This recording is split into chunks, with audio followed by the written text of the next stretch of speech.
Chapter 1207. There was no need for Xianyuan Wushang to explain anything. Li Tianlan had already understood what he meant, and knew what he had overlooked before. He was very familiar with the Undying Seal. In fact, he couldn't be more familiar with it. He knew every move of the Immortality Seal, including the comprehensive move, like the back of his hand, or it could be said that his fire was pure. He didn't steal from Li Kuangtu. This unique skill itself was a branch of martial arts derived from the 24 moves of sword. He completely understood the 24 moves of sword, so he naturally understood the Immortality Seal. Therefore, Li Tianlan could also use the Immortality Seal, and it often worked wonders. Even in the same realm, the Immortality Seal in his hands was different from Li Kuangtu's. The difference was not in anything else, but in terms of destructive power. Every move of the Immortality Seal in Li Tianlan's hands was more fierce and majestic than Li Kuangtu's. But compared with Li Kuangtu, he always lacked a trace of smoothness and freedom. Li Tianlan always thought that this was the problem, that his study of the 24 moves of sword was not thorough enough. In terms of overall understanding of the 24 moves of sword, he might be able to surpass Li Kuangtu in all aspects, but a different understanding of a certain sword could cause this situation. He knew that his essence was pointed out by Xianyuan Wushang. The fifth on the divine list, Li Kuangtu, whose combat capability had obviously surpassed the peak of the invincible realm, was still a useless man in essence. Li Tianlan could vaguely feel that Li Kuangtu's body was a little strange, but he never thought that it would be such a result. Li Kuangtu was not in the invincible realm. He didn't even have a realm. In the War of Treason, his destroyed martial arts foundation had never been repaired at all. The so-called Immortality Seal could reshape the foundation was a lie from the beginning. His body was nourished by a large amount of vitality, so that the strength of his body returned to the peak state. As for the foundation, he never thought about it at all. Every move of the Immortality Seal that could destroy heaven and earth was essentially the power of the spiritual domain. The power of the mind was naturally more unpredictable and strange, but it was also naturally more mellow and free. Li Tianlan deeply mastered the 24 moves of sword, but he knew little about the 6 paths of reincarnation. He could copy Wang Shengxiao's 6 paths of reincarnation, but he could only copy it, not master it. In other words, if he fought with Wang Shengxiao and Wang Shengxiao didn't use the 6 paths of reincarnation, he naturally couldn't use it either. But Li Kuangtu knew the 24 moves of sword and the 6 paths of reincarnation. The essence of martial arts of the Wang family of Beihai was outburst. He combined this kind of essence with the 24 moves of sword, and applied it to the spiritual field. From the outbreak of physical strength to the outbreak of spiritual strength, it was more natural, faster, and more bizarre. This was the true state of Li Kuangtu. There is no doubt that Li Kuangtu is a true genius. There is no doubt about that. There was undisguised admiration in Xianyuan Wushang's voice.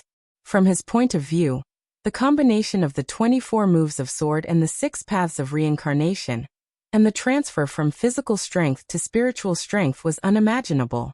It could even be said that it was an almost coincidental result of the concentrated inspiration of absolute genius.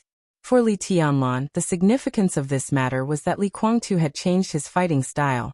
But how could it be so simple? From the perspective of the space-time corridor, this matter was completely equivalent to Li Kuangtu transferring his own authority. He had been transferred from the authority of a martial artist to the authority of the lawful camp. He had inadvertently touched the rules of the world, and finally walked on the path represented by Qin Weibai. What did this mean? If this matter was spread back, the entire space-time corridor would be in an uproar. Perhaps Li Kuangtu's strength was nothing, but his success in the transfer of authority meant that the human clan could be more flexible under the starry sky in the future. And it also meant that the authority of neutrality was further expanded. He treated Li Kuangtu and controlled his physical data, so it would take him a long time to write the report to the space-time corridor. So, you mean that Li Kuangtu will break through soon? Li Tianlan's eyes flickered slightly. Maybe it will be faster than you can imagine. Xianyuan Wushang smiled softly. In fact, I think that if he hadn't been in a state of injury in recent years, he might have succeeded in breaking through now. Big brother, you know what this means. Of course Li Tianlan knew what it meant. Once Li Kuangtu entered the transcendent realm in the spiritual field, it was equivalent to him entering the supreme realm from another perspective. The old man in the Holy Land was the best example. In the spiritual field, the old man in the Holy Land was supreme. That kind of spiritual power could completely affect the current Li Tianlan. That old man without any martial arts might be the only person Li Tianlan couldn't kill now. And Li Kuangtu was different from that old man. His spiritual power was huge, but he didn't know how to use it conventionally at present. So Li Kuangtu didn't know hypnosis, but he knew what the old man in the Holy Land didn't know. The outburst of spiritual power. Even Li Tianlan felt it a little incredible when he thought about it, and he had to sigh at Li Kuangtu's genius. He mastered the essence of the outburst of the 6 paths of reincarnation sword, and turned the outburst of physical strength into the outburst of spiritual power. If Li Kuangtu entered the transcendent realm in the spiritual field, his comprehensive combat capability would definitely not be weaker than that of Wang Tianzong when he was in Mormons. The destructive power might be a little weaker, but it was more unpredictable and impossible to guard against. A heavenly son who turned the spiritual power into martial arts. Li Tianlan was very confident, but he also knew very well that he was indeed invincible now. But if he fought against Wang Tianzong when he was in Mormons, unless the ruthless energy was at its peak, he had less than a 30% chance of winning against Wang Tianzong at that time. Well, to be precise, the chance of winning was almost equal to 0. But now, according to Xianyuan Wushang, Li Kuangtu seemed to have reached the point where he could break through at any time. The premise was that his injury was healed. He really gave me a surprise. Li Tianlan suddenly laughed and whispered to himself, "Why him?" Xianyuan Wushang didn't say a word, bowing his head and gulping. Li Tianlan took out a cigarette and lit it, saying calmly, "What do you think?" "I can't give any opinion." Xianyuan Wushang smiled innocently. "I just give the result. As for how to decide, it's all up to you. Kill him or let him go. Big brother, if you want to kill him, you have to be quick. Don't give face to anyone. His threat is beyond imagination. If you decide to let him go, then you have to ask Zhongzhou State to give you a good price." The melodious ringtone of the phone rang as soon as Xianyuan Wushang's voice fell. Li Tianlan took out his mobile phone and looked at the number. His eyes slightly narrowed, and then he picked it up and called the minister with a smile. Dongqing Wudi's slow but still steady voice sounded on the other end of the phone. "Tianlan, I'm coming to Emperor Dong's palace right now." Chapter 1208. Before the helicopter landed, Dongqing Wudi could clearly feel the almost boiling atmosphere in Emperor Dong's palace. He came quickly, and the news from the dark world was one step faster. The new ranking list on the divine list caused a sensation in the dark world when Dongqing Wudi just entered the sky over Xianyuan City. When the helicopter landed on the tarmac of Emperor Dong's palace, it was greeted by the almost fanatical noise in every corner of Emperor Dong's palace. Li Tianlan stood quietly on the lawn and looked at Dongqing Wudi, who came out with a smile on his face. "Tianlan, congratulations." Dongqing Wudi laughed. The relief that had been suppressed for many years was being released from his soul little by little. At this moment, he seemed to be much younger. "The youngest one on the divine list, at least the next half a century is your time." Dongqing Wudi held Li Tianlan's hand tightly and sighed with emotion. "Now those who are standing against us, I'm afraid they won't even be able to sleep well. The current Emperor Dong's palace deserves all this." Li Tianlan chuckled softly, looking relaxed. The ranking of the divine list was a storm for the dark world. For countries in the world, it was a comparison of strength in some aspects. On different occasions, the list had different meanings. But for the parties involved, what was the significance of the list? At least for Li Tianlan, it was meaningless. He had always believed that he was invincible. It didn't matter whether he was ranked first or last, or even not on the list. His opponents would not surrender without a fight just because he was the first on the divine list, nor would they despise him because he was not on the divine list. No matter how the list was arranged, it didn't mean much to Emperor Dong's palace. What Li Tianlan wanted to do or didn't want to do would not change because of the list. The only effect might be to raise the morale a little. "You're the one who deserves all of this." Dongqing Wudi patted Li Tianlan on the shoulder. "Oh." Li Tianlan followed Dongqing Wudi and said in a calm tone, "What do you think of Emperor Dong's palace, minister?" "I don't have any opinion, but it's a suggestion." Dongqing Wudi looked around and said, "Now Emperor Dong's palace has the strength, but the development time is short, and the interior is still a little chaotic. This is a common problem for any new force, but any new force is not when it was first established. It was far more cohesive than the other forces. Do you know why?" He didn't wait for Li Tianlan's answer and said directly, "Because any new force has a clear goal at the beginning of its establishment. It has a clear goal, but there is no huge benefit for the time being. So everyone inside is struggling and wants to conquer everything outside. It was the same for Emperor Dong's palace in the beginning, but things are different now. It will be solved." Li Tianlan nodded. He agreed with Dongqing Wudi's view. In fact, not only Dongqing Wudi, but many people who had a deep understanding of the development process of Emperor Dong's palace had the same concern. Emperor Dong's palace was indeed a new power, and its internal cohesion was still there. But what was different from other new powers was that the interests within Emperor Dong's palace were enough to destroy anyone's rationality. Huge interests formed a chain of interests, which became more and more obvious inside Emperor Dong's palace. And it was certain that as Li Tianlan climbed to the top of the divine list, Emperor Dong's palace would absorb more and more interests in the future. Under such circumstances, an organization whose internal duties were not very clear was bound to have great hidden dangers.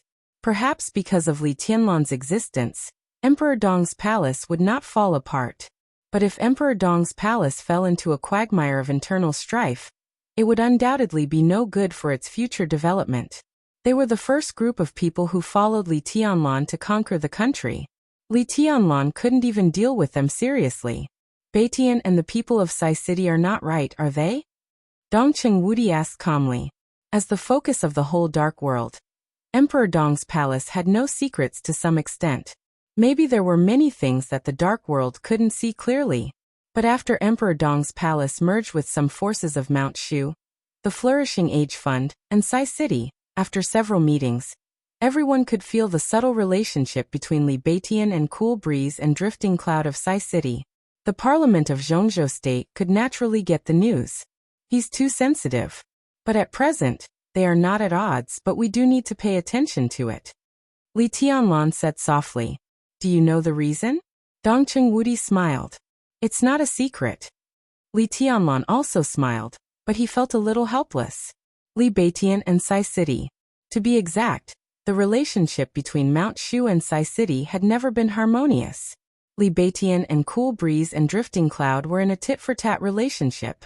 And there was also a knot between Saint and Situ Tsangyue. The reason was well known. Yin Qinshi, the Phantom Sword Master, one of the 4 sword masters of Mount Shu, Situ Tsangyue, the hidden god of Zhongzhou State, and Li Shi, the current palace master of Emperor Dong's palace, had been passed down to this day. These 3 women could be said to be absolutely incompatible rivals in love. It sounded melodramatic, but it was the truth. After Li Guangtu failed at the border, he lost contact with the 3 of them. Li Shi became the wife of the governor of Kunlun City. Situ Tsangyue went to Mount Taibai, and Yin Qinshi still stayed in Mount Shu. As Li Shi quieted down, Situ Tsangyue, who later established Sai City, was directly targeted by Yin Qinshi. The contradiction between Mount Shu and Sai City had lasted for many years. This kind of contradiction, after Emperor Dong's palace absorbed Nirvana Sword and Great Void Sword of Mount Shu and Sai City, was directly brought to the inside of Emperor Dong's palace. However, after all, it was just a contradiction, not a hatred. So both sides behaved very restrained. Today's subtle relationship was just a long-accumulated unpleasantness, and they couldn't get over it for the time being. It was impossible for Li Beitian and Saint to fight with Sai City for Yin Qinshi. After all, now they were on the same side. And Yin Qinshi, as Li Guangtu's former woman, this Phantom Sword Master, who had followed Li Tianlan's Snowdance Corps to fight in Snow Country, was an expert of the half-step invincible realm. Shortly after Li Guangtu's identity was exposed 2 years ago, she had joined the Purgatory of Heaven Capital. Of the former 4 sword masters of Mount Shu, only Han Chongyang, the Yin and Yang sword master, was still in Mount Shu. Emperor Dong's palace will enter a period of rapid expansion next. I also intend to take advantage of this time to stabilize the internal structure of Emperor Dong's palace. This matter is already being done. Minister, rest assured, everything is still under control. Li Tianlan said lightly. I have nothing to worry about.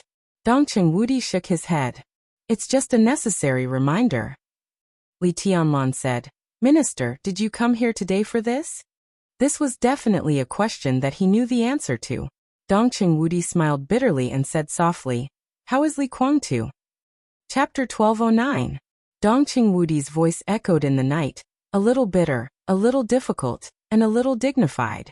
What happened to Li Kuangtu now? The whole Zhongzhou state was very concerned about this issue. The news they got was that Li Kuangtu fell into Li Tianlan's hands. As for what happened after that, all the news was cut off. Why did Dongqing Wudi come here in such a hurry? It could be said that he knew that the list of the divine list would be released in the near future, but the most important thing was to determine Li Kuangtu's state. Li Tianlan left a lot of memorable impressions in the dark world, all kinds of impressions. But no matter what kind of impressions they were, they had nothing to do with being good-tempered and easygoing. Radical, strong, crazy, indifferent, cruel, decisive, straightforward, and impulsive. He was in his early 20s, an age where no one would be surprised by what he did. Li Kuangtu fell into Li Tianlan's hands. If they didn't agree with each other, it was entirely possible for Li Tianlan to kill him directly, and the possibility was not small. Dongqing Wudi never thought that Li Tianlan was a fool.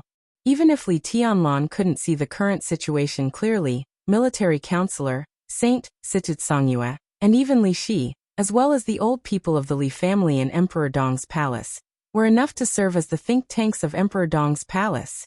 If Li Tianlan didn't pay attention to it, they would pay attention to it and tell Li Tianlan. So Li Tianlan must now know the importance of Li Kuangtu. This was also what made Dongqing Wudi most nervous. In his mind, Li Tianlan's answer was very important. If Li Tianlan killed Li Kuangtu before he came, there would be no need to say anything. On the contrary, if Li Kuangtu was still alive at this time, it meant that Li Tianlan was also waiting for the conditions of Zhongzhou state. At least it meant that this matter could be discussed, and it could be a happy ending. What Zhongzhou state needed was a living Li Kuangtu. If Li Tianlan killed him directly, Dongqing Wudi was not sure whether Zhongzhou state would fall out with Li Tianlan for a dead man. But if it really happened, there would be a lot of trouble. Li Tianlan glanced at Dongqing Wudi and then laughed coldly. He's not dead yet. He's in a coma, and he's badly injured. Dongqing Wudi let out a long breath without concealing it and whispered, You don't want to kill him? Li Tianlan said calmly. You don't want me to kill him? Dongqing Wudi silently took out a cigarette and handed it to Li Tianlan. Li Tianlan took out a lighter and lit it for him. The two stood under the night sky of Tiannan and smoked. Dongqing Wudi took a deep breath. To be precise, it's the parliament that doesn't want you to kill him. Li Huaqing's intentions. Li Tianlan said blandly. It was not a question, but an affirmative statement. His voice was very calm, but just a simple address seemed to cause the surrounding temperature to drop. Dongqing Wudi's smoking hand stiffened for a moment. Before he could speak, Li Tianlan had already laughed. There seemed to be countless long swords in the sky and earth of Emperor Dong's palace, and the overwhelming sword energy was moving slowly. Li Tianlan's voice was a little cold. He said he would give me an explanation about Gu Xingyun, so I didn't make a fuss and waited for him to give me an explanation. But now, he didn't give me the explanation he wanted to give me. Instead, he wanted to intervene in the internal affairs of the Li family? Minister, do you think that if I take a step back, the parliament will think that I'm easy to bully? If I take a step back, the parliament will think that Emperor Dong's palace is a group of bloodless cowards? The night slowly twisted, and the majestic sword energy suddenly covered the starry sky. A huge vortex with a diameter of tens of thousands of meters formed over the entire Xianyuan city in an instant. Li Tianlan's voice was low. What should I do to make the parliament understand what the real Emperor Dong's palace is? Tianlan. Dongqing Wudi took a deep breath and reached out to press Li Tianlan's shoulder. Li Tianlan did not move. The vortex of sword energy in the sky began to disappear as his mood eased, But Xianyuan City under the night sky was bitterly cold. Dongqing Wudi frowned. He found that he seemed to have misunderstood Li Tianlan's meaning. Originally, he thought that there would only be two results when he came here. The first was that Li Guangtu had been killed, and the second was that Li Guangtu was alive, which meant that Li Tianlan was also ready to negotiate. But now it seemed that it was not the case at all. He sighed and said slowly, "What are you going to do about Li Guangtu?" "He won't die," Li Tianlan said faintly. "I won't kill him for Grandpa or for Rushi. But there is always a price to pay for doing something wrong. When he wakes up, I will talk to him. If he can realize his mistake, it will be the best. If he doesn't know his mistake, I will find a place to let him calm down and reflect on it slowly until he figures it out." "Do you want to imprison him?" Dongqing Wudi's face changed slightly. Li Tianlan did not speak but looked at Dongqing Wudi quietly. Zhongzhou State. Zhongzhou State needs the power of the purgatory of heaven capital. Dongqing Wudi hesitated. What Li Huaqing needs is checks and balances. The power of Emperor Dong's palace. Li Tianlan corrected Dongqing Wudi's statement. The purgatory of heaven capital is a part of the Li family, and the Li family is mine. This is my Li family. Isn't it ridiculous that he wants to use my things to check and balance me and even stop me? What are you going to do? Dongqing Wudi was silent for a long time, and then he sighed deeply. What's your attitude, Minister? Li Tianlan asked suddenly. He stopped where he was and looked at Dongqing Wudi silently. Dongqing Wudi also stopped and looked at Li Tianlan quietly. There was no dissatisfaction, no sharpness, no hostility in Li Tianlan's eyes, and they were not so deep and unpredictable. He just looked at Dongqing Wudi silently, and his eyes were even a little dull, without any emotion. Dongqing Wudi's heart twitched fiercely. At this moment, he stood very close to his son, but the gap in their thinking was very far. The parliament is very sincere. Dongqing Wudi said in a low voice, the president is willing to do his best to help the new group rise. After Nanyue, he is willing to give Beijiang to the new group. At present, although the new group does not have enough cutting-edge power, if it is willing to talk, it may be possible to make an exception and promote one. And you know very well what Beijiang means. I can also tell you that this is not all. As long as you are willing to talk, the new group will get more, and even the border control corps is not out of the question. The attitude of the parliament is actually very clear. They don't mind the strength of Emperor Dong's palace. They are afraid that an unrivaled Emperor Dong's palace will lose its goal in the future. As for me, Dongqing Wudi laughed at himself and said, if you are not going to kill Li Guangtu, I have no attitude. I am just a lobbyist, but I am not going to persuade you. After a long silence, Dongqing Wudi seemed to have made up his mind and said faintly, you are my son, whether you admit it or not, it is a fact. Therefore your attitude is my attitude.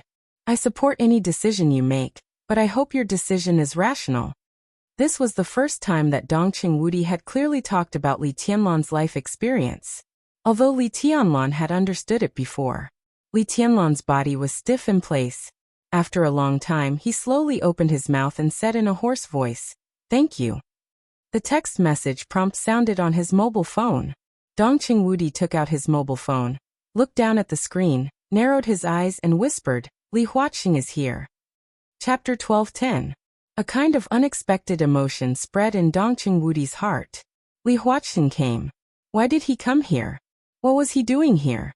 This seemingly abrupt action of the other party suddenly showed an unusual flavor.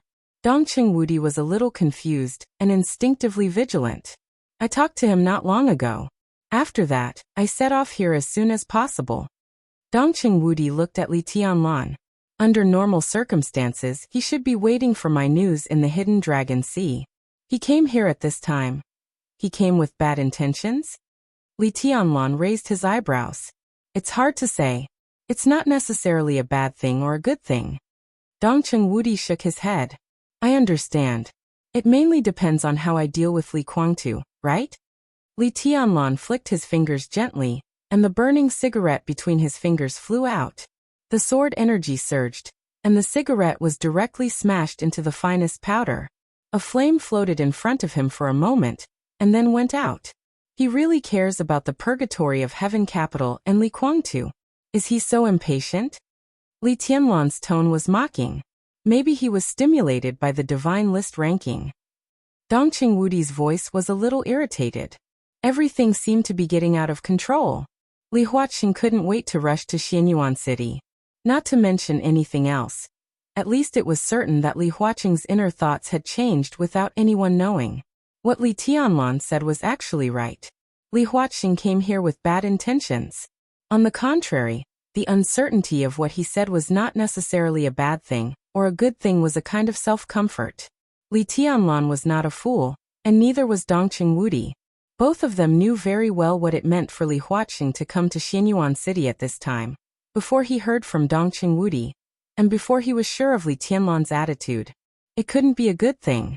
The sense of oppression brought by the personal arrival of the president of Zhongzhou State had crushed over half of the territory of Zhongzhou State at the moment the news came. In an irresistible gesture, it completely crushed the last leeway between Emperor Dong's palace and the parliament. This was the strength that Li Huaqing rarely showed. The personal arrival of the president was completely different from the arrival of Dongqing Wudi. Dongqing Wudi could represent the parliament of Zhongzhou State. He could use any identity to talk to Li Tianlan about Li Guangtu. If it went well, everyone would be happy. Even if it went badly, it didn't matter. Dongqing Wudi couldn't do it. Next time Wu Jingmin could do it. If Wu Jingmin couldn't come to an agreement, then Zhou Mulin would come over. Even Zhou Yunhai and Guo Wentian could come to talk to him one by one, confirm Li Tianlan's attitude in the negotiations, and then give him one bargaining chip after another. This is a stalemate process. This was a necessary seesaw process. Many negotiations required probing over and over again. As long as Li Huaqing was different, there would still be room for negotiation. Under normal circumstances, when the negotiation was almost done, Li Huaqing would participate in the last negotiation and make the final decision before taking Li Guangtu away. It might take a long time, but it wouldn't drag on until after the election. But now, everything in this plan, everything that would have happened under normal circumstances, was skipped over. Li Huaqing did not wait. As the president of Zhongzhou State, he was leading the entire power of Zhongzhou State from Yuzhou to Tiannan. There was no room for negotiation. He was extremely tough. Everyone knew that when Li Huaqing came to Tiannan and left Xianyuan City, there would only be two results. Either Zhongzhou State would take Li Guangtu away, or Zhongzhou State would destroy Emperor Dong's palace. It was impossible for the second result to happen. The prestige of the president of Zhongzhou State could not be consumed in the endless tug-of-war and negotiations. As long as he came, Li Tianlan would have to give him a result in the shortest time. I'm here. If I can't take him away, I'll kill you. How overbearing was this? Dongqing Wudi's face was livid. He held his mobile phone and seemed to be hesitating whether to call Li Huaqing to sound him out. He had a natural position, so if he called him, Emperor Dong's palace would inevitably be suspected of showing weakness. Li Huaqing had never communicated with Dongqing Wudi from beginning to end. Perhaps he, who was on the plane at this time, was waiting for Dongqing Wudi's call. As long as this call was made, he would know that Emperor Dong's palace was not confident. Let him come. Li Tianlan's essence, qi, and spirit seemed to completely condense in a very short silence. His voice revealed a kind of killing determination that could tear the world apart. And it was as hard as gold and iron. I'll wait here. Why do you have to do this?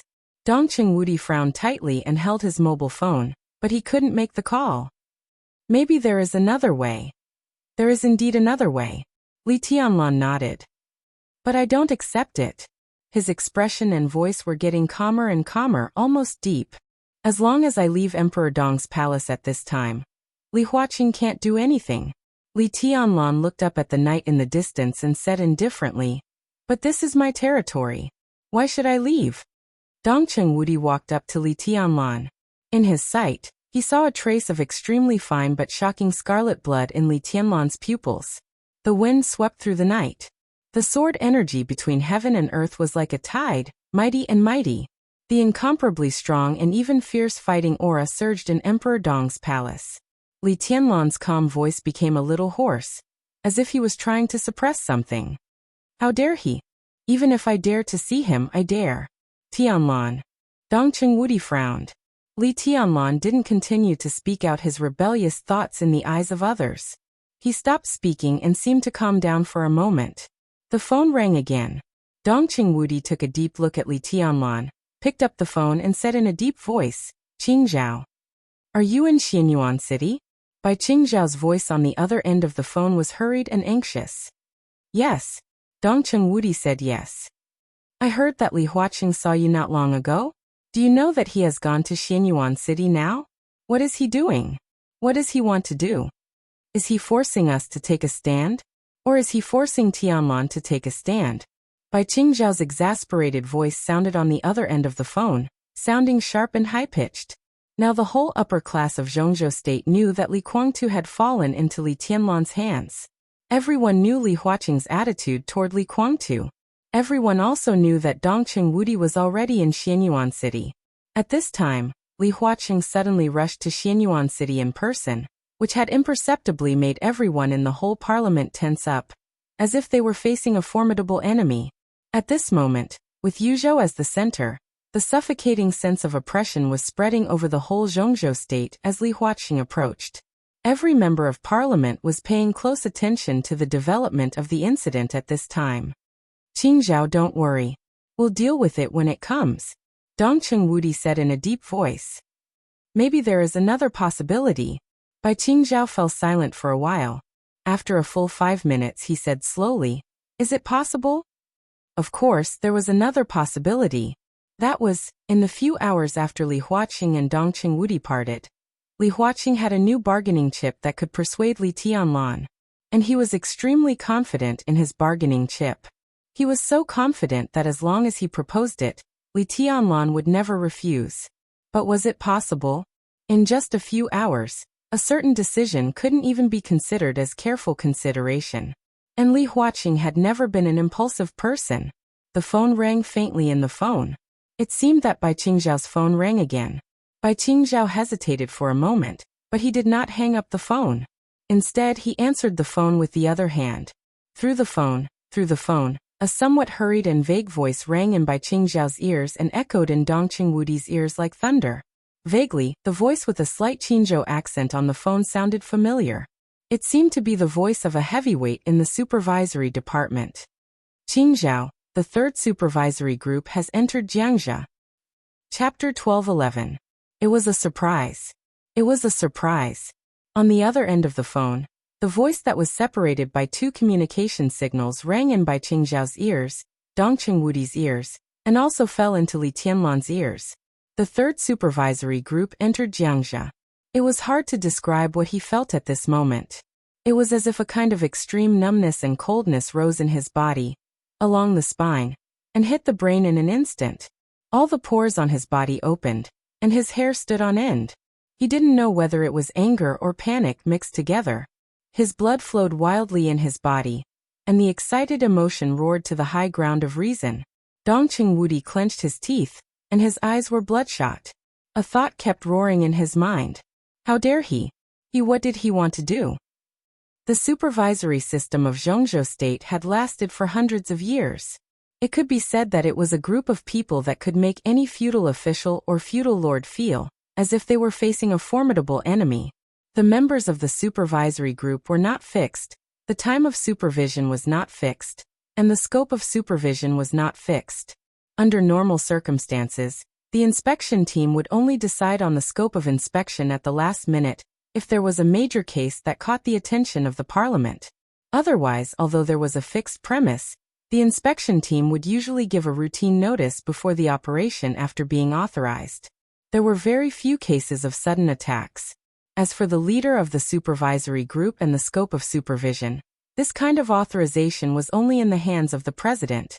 And today, right now, when the new ranking list of the divine list swept the entire dark world, when Li Guangtu was captured by Li Tianlan, and when Li Huaqing decided to ask Emperor Dong's palace for people, the third supervisory group determined its scope of supervision and inspection.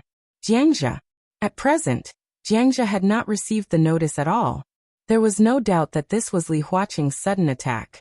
When the sense of oppression from the hidden dragon sea crossed thousands of miles and covered Tiannan, The parliament's edge had directly shrouded Jiangxia. The third supervisory group went to Jiangxia. Li Huaqing drew his sword. Dongqing Wudi kept taking deep breaths several times. The feeling of numbness in his scalp was still there, but his eyes had completely calmed down. He didn't know whether this scene was a game or something else, but he saw Li Huaqing's toughness and Li Tianlan's uncompromising attitude. The whole Zhongzhou state seemed to be full of sabers and swords. The fierceness and bloodiness of the battle seemed to be assaulting their senses. Dongqing Wudi held the phone tightly and said lightly, "Who is the leader of the supervisory group?"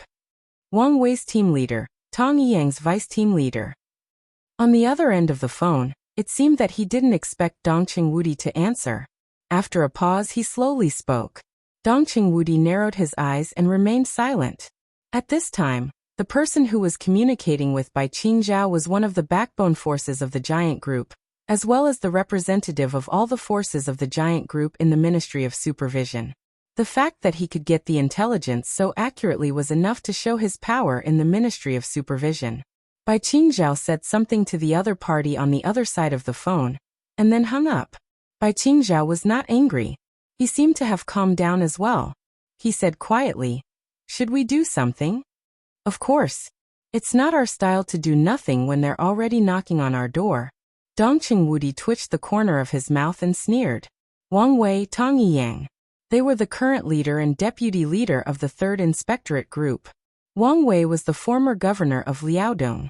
He retired 2 years ago, but he had great prestige in the academics. Tang Yiyang was an inspector at the level of deputy governor of the Ministry of Supervision, and was also one of the backbone forces of the academics. These two people served as the first and second leaders of the Third Inspectorate Group. Obviously, Li Huaqing had made up his mind to monopolize the results of the Inspectorate Group's inspection of Jiangxia. What was Jiangxia? Not only the parliament, but all the people in Zhongzhou state who knew that the new group was about to rise knew very well that Jiangxia was the core base camp of the new group. The new group had only risen for a short time, so the talent reserve was inevitably insufficient. Many of the territories that the new group conquered needed to be replaced by people from Jiangxia.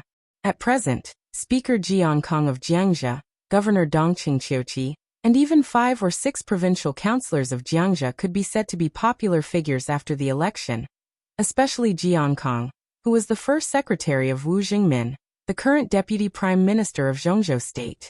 He was a super capable man promoted by Wu Jingmin.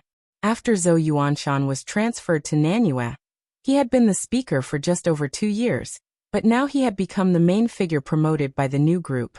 After the election, he was very likely to enter the parliament. If Li Tianlan could push him into the parliament, then the new group's layout in Zhongzhou state would be easier and more powerful.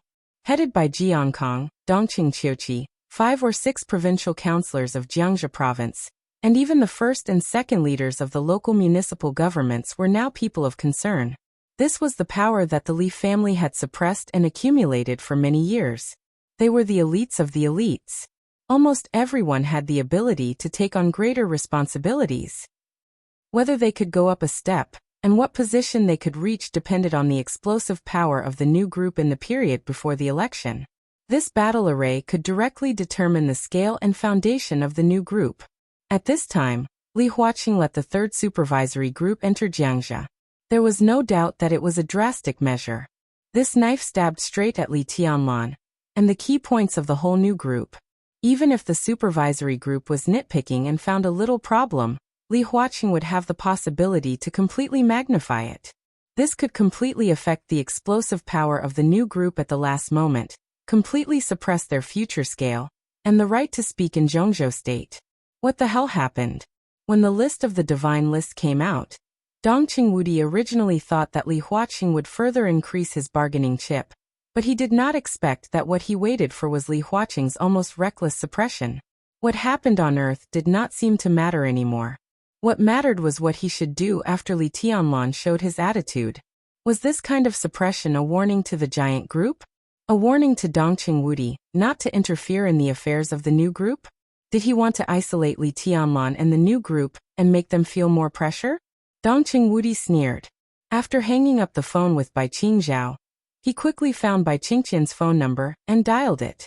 At the same time in Yuzhou, After hanging up the phone, Bai Qingzhao walked out of the study and saw Bai Zhanfang sitting silently in the living room, drinking tea.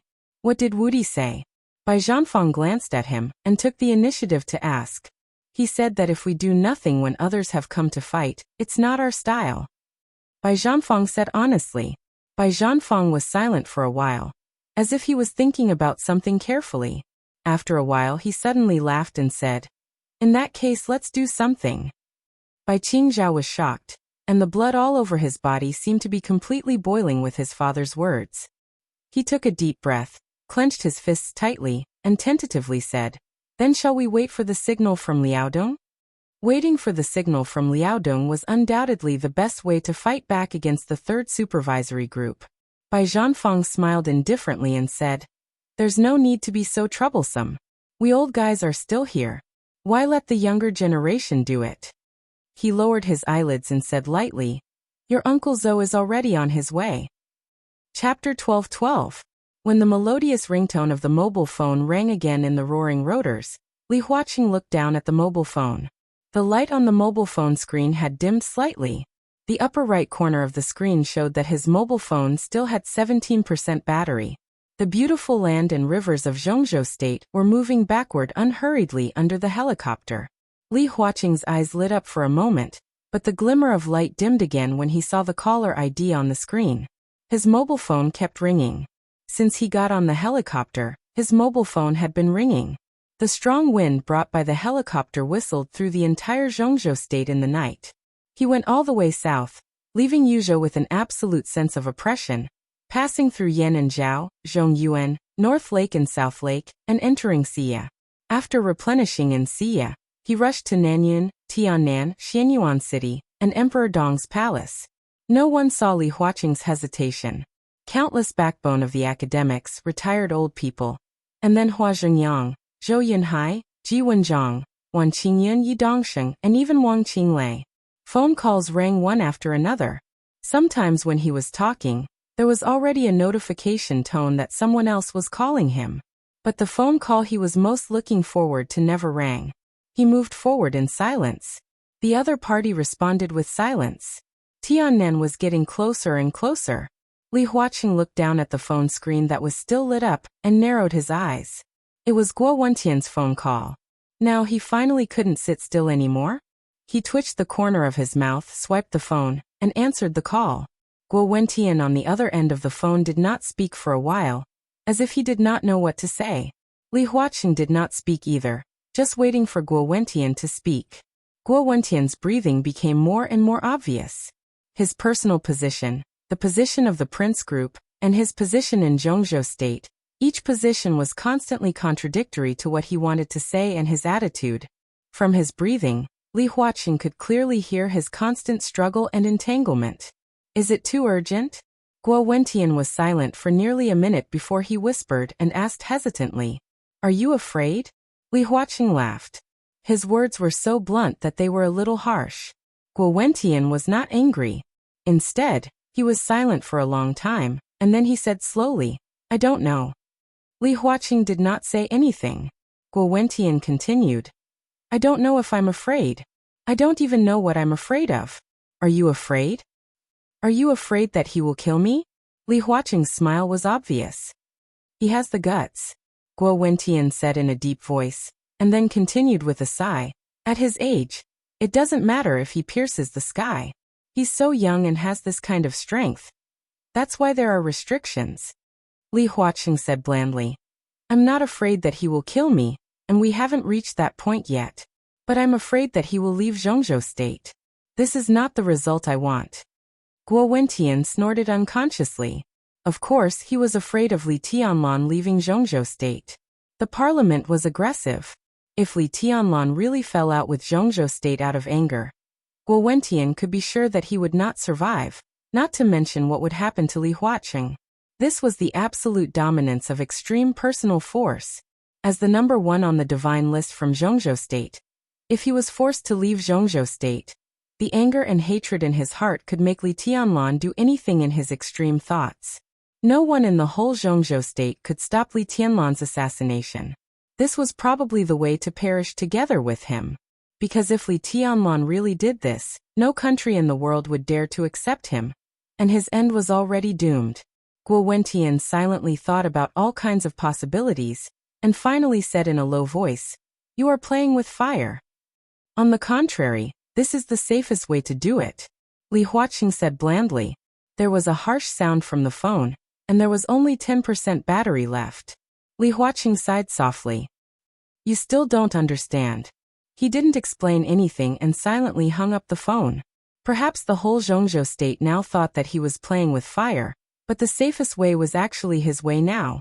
The supervisory group's entry into Jiangxia was just the first step. If Li Tianlan didn't agree to hand over Li Guangtu, more obvious and stronger suppression would follow tomorrow morning. Li Huaqing would not go easy on him. This time, he would try his best to suppress the living space of Emperor Dong's palace at all levels. This was not to force Li Tianlan to leave Zhongzhou state. On the contrary, it was to better keep him in Zhongzhou state. So Li Huaqing came in person. In the stormy suppression, Li Huaqing sent himself to Li Tianlan. From an objective point of view, it was equivalent to giving his life to Li Tianlan. Li Huaqing was very sure that as long as he was still in Emperor Dong's palace, no matter how fierce the parliament's next move was, Li Tianlan would not really leave Zhongzhou state. The reason? The reason was that he was still by Li Tianlan's side. It was so simple, but not simple. As long as he was in Emperor Dong's palace, this was the biggest leeway. It seemed that all kinds of means to fall out with him were just the parliament showing its strength. The parliament also had to show its strength. Not everything could be negotiated. Li Huaqing was very clear about this. Perhaps Li Tianlan himself didn't know how terrible the consequences would be after mastering such strength and power at his age, and how serious the disaster might be to Zhongzhou state if there were no corresponding restrictions. Youth represented unlimited potential. When Li Tianlan had fulfilled his potential, his youth represented immaturity, a dangerous mindset that wandered outside the rules at any time. This was unacceptable to Li Huaqing. So in any case, he had to find a strong opponent for Li Tianlan. Even if this opponent would fail, it didn't matter because it would take time. During this time, Li Tianlan would really mature and understand what he should do. Li Huaqing silently glanced at the phone. On the phone call from Dongqing Wudi or Li Tianlan that he had been expecting never rang. Even from the beginning to the present, he had never received any call from the new group or the giant group. Li Huaqing's eyes gradually became dignified. In the unusual silence, he clearly smelled a touch of fighting and gunpowder. The helicopter flew over Nanyuan and the first city in Tiannan. The brightly lit Xianyuan city was close at hand. "President, we will arrive at Emperor Dong's palace soon." Ma Si sat opposite Li Huaqing and said in a serious and dignified voice. Li Huaqing took a last look at the phone, said yes, and closed his eyes. The plane flew over the lights of Xianyuan City. Ma Si stood up and planned to go to the cockpit to say something to the pilot. At the same time, on the soft lawn of Emperor Dong's palace, Li Tianlan, who stood with Dongqing Wudi but rarely spoke, raised his head and glanced at the night sky in the distance. At this moment, the sound of the helicopter's rotors had not yet come from afar. Emperor Dong's palace was quiet in the night. Li Tianlan raised one hand to the night, where only the signal lights were flashing in the distance. Boom! In an instant, with Li Tianlan as the center, the world suddenly twisted. The surging and incredible sword energy surged, and the sharp sword intent was completely boiling. The world was torn apart in an instant, and the whole night was completely replaced by sword energy. Like a vast ocean, the sword energy stirred the night tens of thousands of meters away in an instant along the direction where Li Tianlan raised his hand. The sharp sword energy spread noisily. The helicopter that had just entered the sky above Xianyuan City was out of control instantly. The rotating rotors were silently cut into pieces by the sword energy. The helicopter flying in the air suddenly spun and rolled in the air, smashing into the lights on the ground. Li Tianlan raised his hand and closed it slightly. The sword energy all over the sky vibrated at the same time. The falling helicopter seemed to be gripped by an invisible hand at this moment. With the overwhelming sword energy, the helicopter was directly pulled by the invisible hand and rushed into Emperor Dong's palace at an unimaginable speed. The cabin was spinning. Li Huaqing's face was abnormally ruddy. Ma Si fell in the corner with a broken head and a desperate look on his face. The endless sword energy pulled the helicopter from the edge of Xianyuan City, all the way to Li Tianlan. The helicopter crashed to the ground, and the huge fuselage slid out of control on the lawn, leaving a deep mark hundreds of meters long. The solid landing gear and the glass in the cabin were completely shattered. Dense cracks appeared on the black fuselage, which had originally looked very majestic, under the wrath of the sword chi. The ridiculously broken helicopter slid all the way and stopped less than 5 meters away from Li Tianlan. With a dull sound, the heavy cabin door of the helicopter fell to the ground, splashing a cloud of smoke and dust. Li Tianlan squinted and looked at Li Huaqing in the cabin, who was facing him motionlessly because of the seat belt. He said expressionlessly, "You're too slow. I'll give you a hand. Welcome to Xianyuan City. Welcome to Emperor Dong's palace." Chapter 12-13. The wind under the curtain of night had completely frozen. In the extreme silence, only the cracks on the helicopter were emitting light sounds and spreading. The sword chi was silent, but it was everywhere. Fine and sharp, it moved around the helicopter, from the cockpit to the fuselage, and then to the tail. More and more cracks appeared. It was as if a pale white flower had suddenly bloomed on the pitch-black fuselage of the helicopter. Irregular patterns were quietly spreading, as if to surround the entire huge fuselage. Dizziness, anger, helplessness, solemnity, all kinds of emotions and perceptions kept tumbling in Li Huaqing's heart.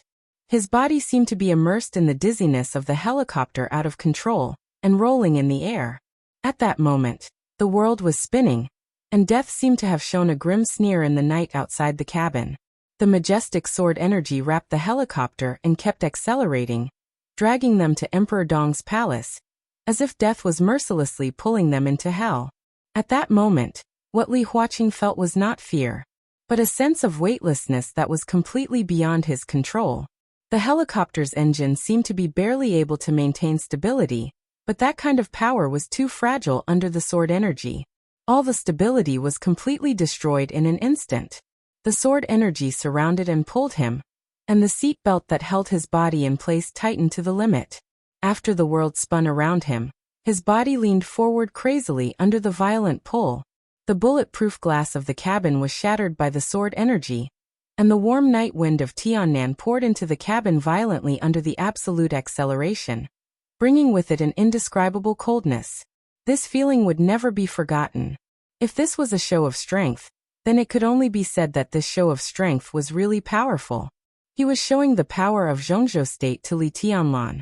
And now Li Tianlan was also showing his own power to him.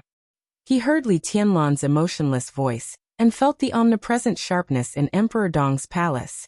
The sharp sharpness covered the sky and the earth. It was so sharp that it was almost fearless and directly pressed against his heart. Phew! Li Huaqing let out a long breath. Li Tianlan stood outside the cabin, motionless like a statue, looking at him with no expression. Li Huaqing took a deep look at him, unfastened the seat belt, walked to the corner of the cabin, and pulled Ma Si up. Ma Si had fallen into a coma. When the helicopter lost control, Ma Si unbuckled her seatbelt and stood up. The out-of-control helicopter tumbled in the air. Caught off guard, Ma Si's body also lost control and crashed into the metal door in front of the cockpit. He instinctively grabbed the nearest handrail, but as the sword chi pulled the helicopter, the sudden acceleration directly threw Ma Si to the other side of the cabin. Under the huge impact, the top secret of Zhongzhou state directly fainted. Li Huaqing pulled up his secretary with some difficulty. Before he could drag Ma Si out of the cabin, Dongcheng Wudi had already walked in first. "Leave it to me. I'll treat his wound." Dongcheng Wudi smiled and lifted Ma Si with great ease. Then he went to the cockpit, picked up the driver who was also unconscious, and looked at Li Huaqing. Li Huaqing pondered for a moment and nodded. He knew very well that at this time, no matter where Dongcheng Wudi stood, he did not want to stay between him and Li Tianlan.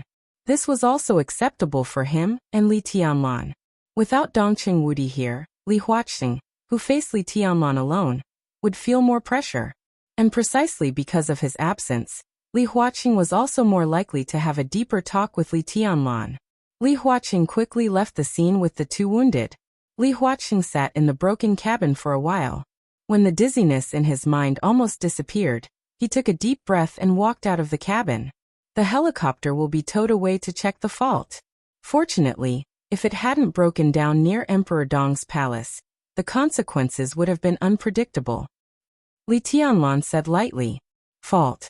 Li Huaqing's eyes narrowed and he said with a smile. So I should thank you for saving my life? You're welcome.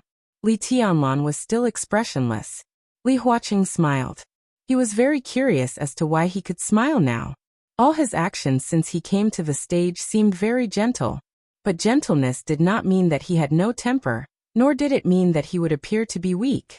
In fact, in the hearts of many people, the gentle and calm Li Huaqing was far more deterrent than the other counselors who banged the table and roared. But at this moment, Li Huaqing was really not angry.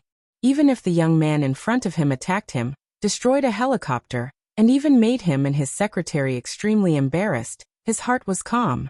Maybe it was because he valued him too much, and in his heart, he also had too many expectations for him. Li Huaqing never knew that he would value a person so much and be optimistic about his future, even though the two of them were now on opposite sides. The third supervisory group's entry into Jiangxia is just the beginning, Li Huaqing said. In the next few months, the 1st to the 10th supervisory groups will be sent out one after another. The inspection scope is very large, including Wuyue, Liaodong, Beihai, Nanyue, Southwest and Northern City. This is the normal inspection tour before the election. Jiangxia is just the first stop. This time, the 3rd supervisory group's inspection scope is Jiangxia, Jianghuai, and Huating. I believe you really. Li Tianlan nodded lightly, and his tone was a little careless. He did believe what Li Huaqing said, but it did not mean that the 3rd supervisory group had no other purpose in entering Jiangxia. Whether they had other purposes or not, Li Huaqing's word stood. Li Huaqing turned his head to look at Li Tianlan and suddenly laughed. He reached out and pointed at Li Tianlan. You boy, I know you have emotions, so when I just came to Emperor Dong's palace, you gave me a show of strength. Why? Or are you unhappy? Do you want to beat me to vent your anger? Li Tianlan turned his head to look at Li Huaqing, and the corner of his mouth twitched symbolically. I can understand your emotions, and even understand what you think of me now. But in my current position, I have things I should do. I don't have emotions, Li Tianlan said lightly, but there is one thing that needs to be clarified. You came at the wrong time. At this time, it is difficult for Emperor Dong's palace to really welcome you. Oh, why? Li Huaqing smiled casually. Next, I will deal with some internal affairs that belong to our Li family, or the family affairs of the Li family. This is our own business, and we will not welcome anyone who wants to intervene. How do you know that I am going to intervene in this matter? Li Huaqing was calm. Li Tianlan did not answer him, but smiled casually and said, It's best that you are not. Maybe I misunderstood. He paused and continued, but many people seem to be very interested in the family affairs of the Li family. Maybe you don't want to intervene, but others seem to be ready to intervene. He looked at Li Huaqing and suddenly laughed. I'm going to stay in Xianyuan City during this period of time. I'd like to see exactly what kind of things dare to extend their claws towards me and interfere in my family's affairs. If I really see them, I'll chop them into pieces. I think you won't mind, right? Li Huaqing stopped laughing. He looked at Li Tianlan and narrowed his eyes. Li Tianlan was also looking at him. The two of them stared at each other. They were expressionless. Chapter 12-14. It was 3 o'clock at night. The sudden ringtone of the cell phone rang in the quiet bedroom, dispelling the gentle dream in the warm bedroom. The desk lamp lit up almost as soon as the cell phone rang. Zhao Changjiang, who was in pajamas, took the cell phone and looked at the number. His originally vigilant and solemn face changed dramatically. It seemed that he was very scared. He answered the phone without hesitation and said in a deep voice, "Speaker." Because of his profession, he often received sudden calls in the middle of the night. It might be from the ministry, or it might be from some subordinates who were close to him, or it might be some serious case, or something else. But he never thought that he would receive a call from his immediate superior at this time. The remaining sleepiness disappeared the moment he answered the phone.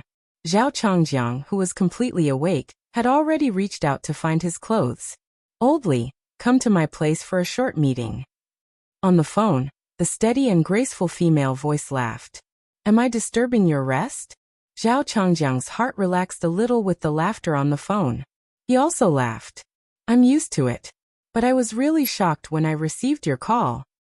There are some things that need to be dealt with urgently. Let's talk face to face later." The other party said lightly and then hung up the phone. Zhao Changjiang began to put on his clothes quickly. Just like when he suddenly heard the whistle for emergency assembly in the middle of the night in the army.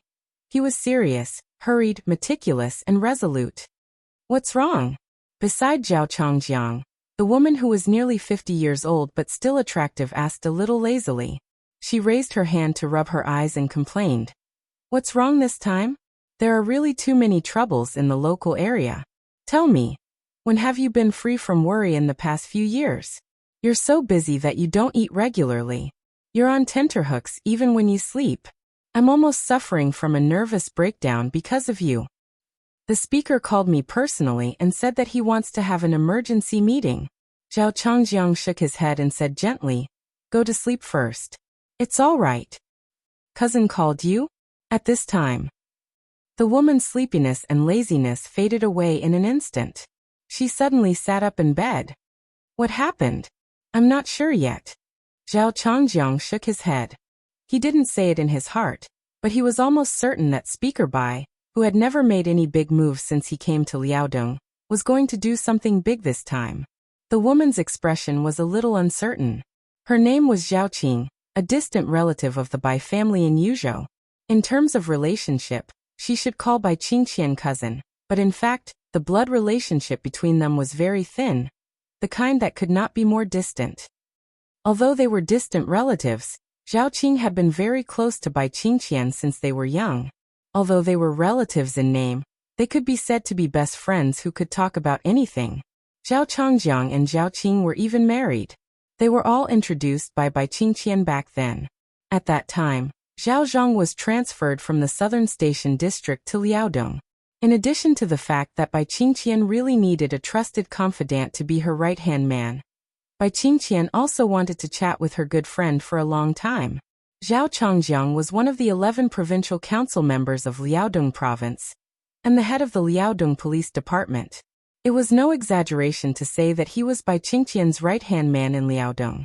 Although Bai Qingqian came to Liaodong because of the cooperation between the two groups, she did not stand on ceremony when it came to consolidating her right to speak. For nearly 5 years, the overall level of Liaodong seemed to be extremely stable, but Bai Qingqian had long been in power.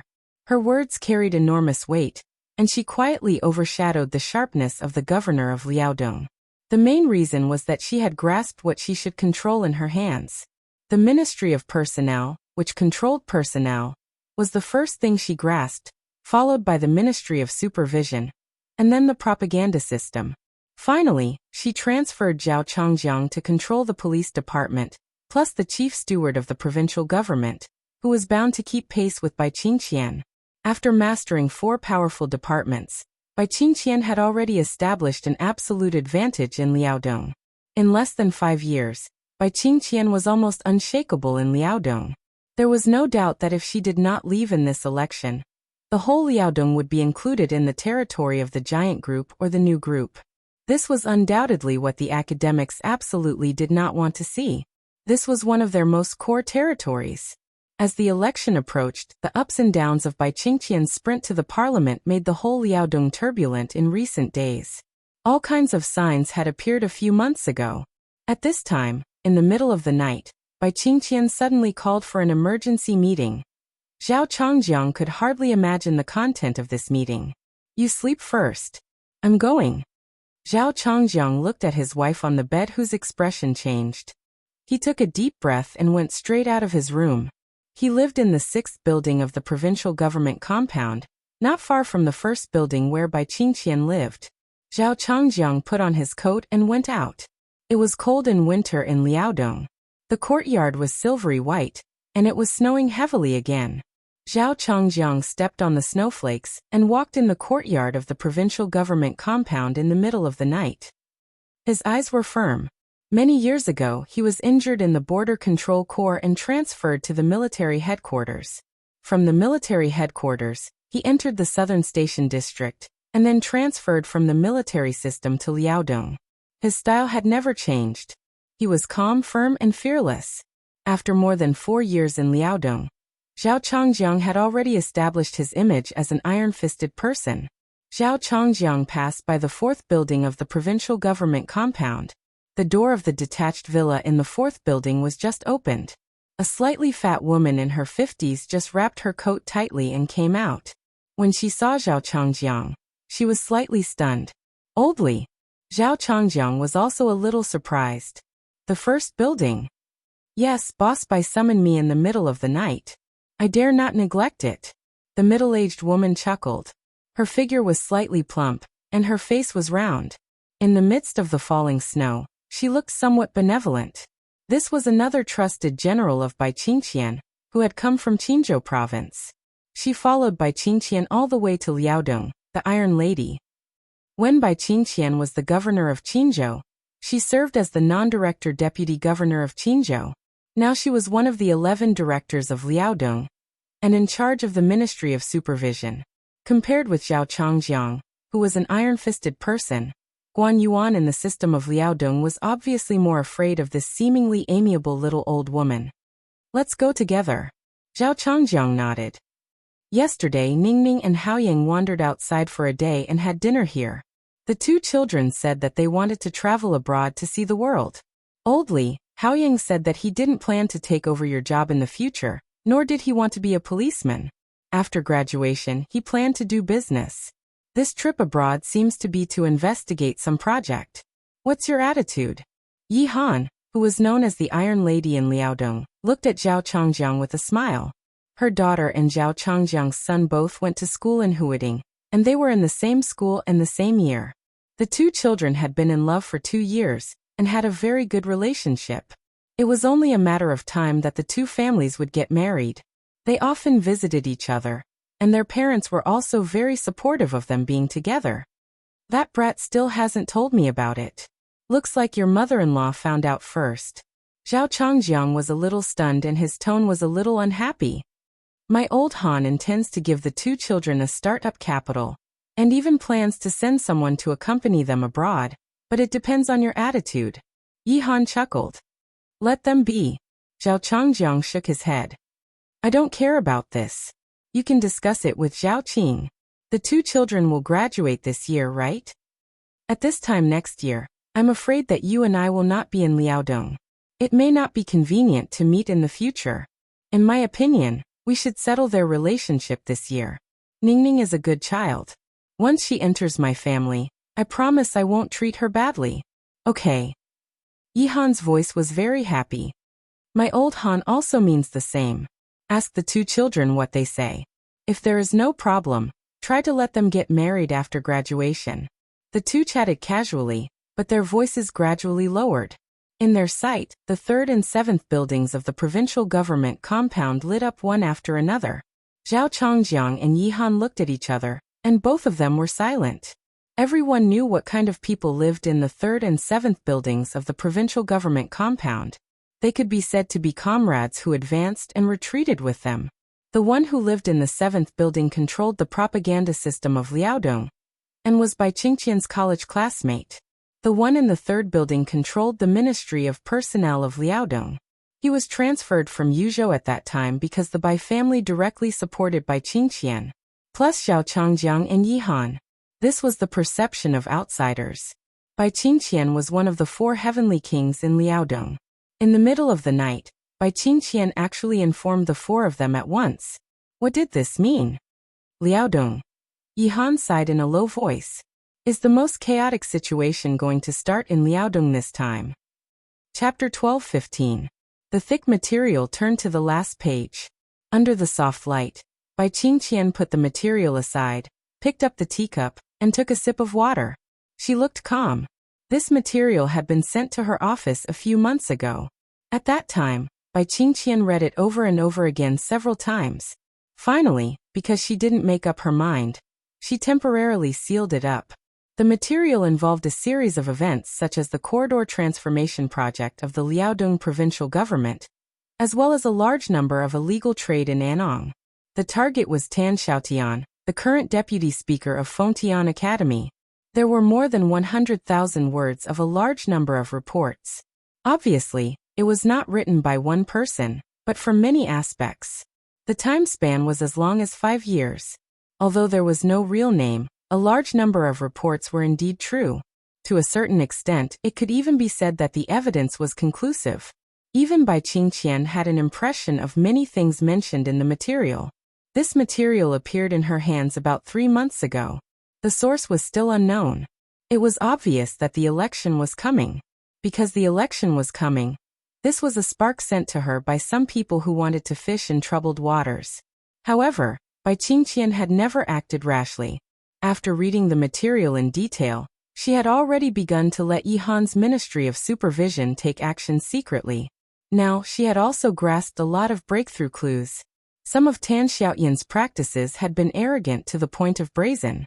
The secret investigation of the Ministry of Supervision did not even encounter any even symbolic resistance. Some vague evidence had already appeared in the hands of the Ministry of Supervision. So 2 months ago, the provincial government personally issued a notice that Tan Xiaotian was sent to the Zhengji Academy in Liaodong to enter the advanced course. Then he began a half-year-long advanced course. When the news came out, there was no panic in Liaodong. Instead, there was jubilation. The Zhengji Academy in Zhongzhou State was the fundamental and important place of the academics. Its importance was even above that of Liaodong. There were quite a number of super heavyweights in the academics, including Li Huaqing, who had the background of the academy. Because of this, they were jokingly called the academics by the outside world.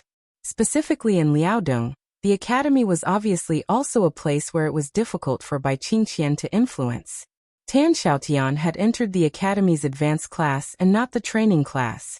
This was usually a sign that he was going to be promoted. In the past 2 years, the situation in Zhongzhou State seemed to be stable. But as the election got closer and closer, undercurrents were surging not only in Liaodong, but also in all provinces. When Bai Qingqian first entered Liaodong, she had already hurt the nerves of some people in Liaodong. In the past few years when she came to Liaodong, under the seemingly harmonious situation, there had been a lot of conflicts. Among them, Tan Xiaotian could be said to be a representative person. Something. If Tan Xiaotian was transferred from the position of Deputy Speaker of Anong Province to the position of Deputy Speaker of Fengtian Provincial Government, was Bai Qingqian's concession, then letting Tan Xiaotian enter the advanced course was undoubtedly Bai Qingqian's preparation for leaving Liaodong Province. In a sense, this seemed to be a sign that the academics had begun to exert their power, and was ready to set things right in Liaodong. Tan Xiaotian entered the advanced class. Half a year later was basically very close to the time of the election. And the election in Liaodong Province might be before or after the election in Zhongzhou State. This time sequence determined whether Bai Qingqian could stay in Liaodong for a year, or more than half a year. Therefore, now the academics in Liaodong were strongly supporting the election in Liaodong Province to be held before the election in Zhongzhou State. Tan Xiaotian entering the advanced class was a signal. When he returned from the academy and symbolically stayed in this position for a few days, it was very likely that he would be promoted from deputy speaker to one of the directors of Liaodong Province, the speaker of Fengtian Province, and become the new representative figure of the academy in Liaodong Province. This was undoubtedly the best choice. In recent decades, several speakers of Fengtian Province had directly ascended to the position of governor of Liaodong Province. Many people hoped that Tan Xiaotian could seize this clear line between heaven and earth. To say the least, even if he couldn't seize it, after the advanced class, Tan Xiaotian was likely to directly serve as the deputy governor of Liaodong Province, enter the council, and become the third person in the provincial government. This kind of rumor was getting clearer and clearer now. Obviously, the academics had begun to focus on the ecology of Liaodong Province after Bai Qingqian left. Bai Qingqian would be elected as a member of parliament of Zhongzhou State in this election. After he left Liaodong Province, The new speaker of Liaodong province would also be elected as a member of parliament of Zhongzhou state under the influence of Bai Qingqian and the power support of the academics, and he would take charge of Liaodong province. This person must be an important figure of the academics. In this way, the promotion channel of the academics was preliminarily perfected. As Bai Qingqian took the new post, the 4 supermasters under him would inevitably leave here one by one and go to different places. From the bottom of her heart, because the cooperation with the academics in recent years was quite pleasant, Bai Qingqian did not intend to make a big earthquake before she left. After all, she was still the speaker of Liaodong province. She was responsible for anything that happened in Liaodong province. That was why she temporarily hung Tan Xiaotian up. After he left, she would hand this problem to her successor. The successor must be one of the leaders of the academics, and would know how to deal with the internal affairs of Liaodong province in a low-key manner. This way, even if she left this place, she wouldn't lose too many points. However, it was obvious that her careful consideration to some extent was regarded as weakness by some people with ulterior motives in Liaodong. Therefore, these days the internal affairs of Liaodong became more and more unstable. Bai Qingqian was still hesitating. But the matter of the 3rd supervisory group entering Jiangxia directly stimulated Bai Qingqian to make up her mind completely. The other party had already begun to take action against the new group and Li Tianlan. Bai Qingqian naturally would not be polite. She had a card in her hand and did not bother to wait for the signal from Yuzhou from Bai Zhanfang and Zhou Mulan. At this moment, before leaving the academics, she just wanted to lift this shameful cover and see how much shocking darkness was brewing inside. Now that she had shed all pretense of cordiality, Bai Qingqian did not mind giving everyone in the academics a hard slap in the face. Bai Qingqian took another sip of tea, and her eyes became more indifferent and determined. Speaker Minister Yi is here. The secretary knocked lightly on the door, walked in and whispered, "Invite her in." Bai Qingqian nodded. Yi Han, who was slightly fat, came over and said with a smile, "Those guys are still outside. They said they wanted to smoke before coming in." Bai Qingqian nodded and asked directly, "Can we do it directly about Tan Xiaoyan's problem?" Yi Han's face changed slightly. Obviously, she did not expect Bai Qingqian to be so direct. She hesitated and whispered, "Are you sure? If we can do it, let's do it." Bai Qingqian waved her hand lightly. "When Changjiang and the others come in, we will discuss the result together. It's time for some people to wake up." Yi Han took a deep breath and did not speak. Bai Qingqian held the teacup with a calm face. She thought of the leader and deputy leader of the 3rd supervisory group. She thought of what they would do after entering Jiangxia. Bai Qingqian gently raised the corner of her mouth. She was calm and confident, with indescribable grace. She did not have so many thoughts. She had only one thought now. Who dared to make life difficult for her son? She would let them die a horrible death. Chapter 12:16. Li Huaqing didn't see Li Guangtu in the end. He didn't even know Li Guangtu's current state from Li Tianlan. He just knew that Li Guangtu was still alive. Angry? Annoyed? Resentful?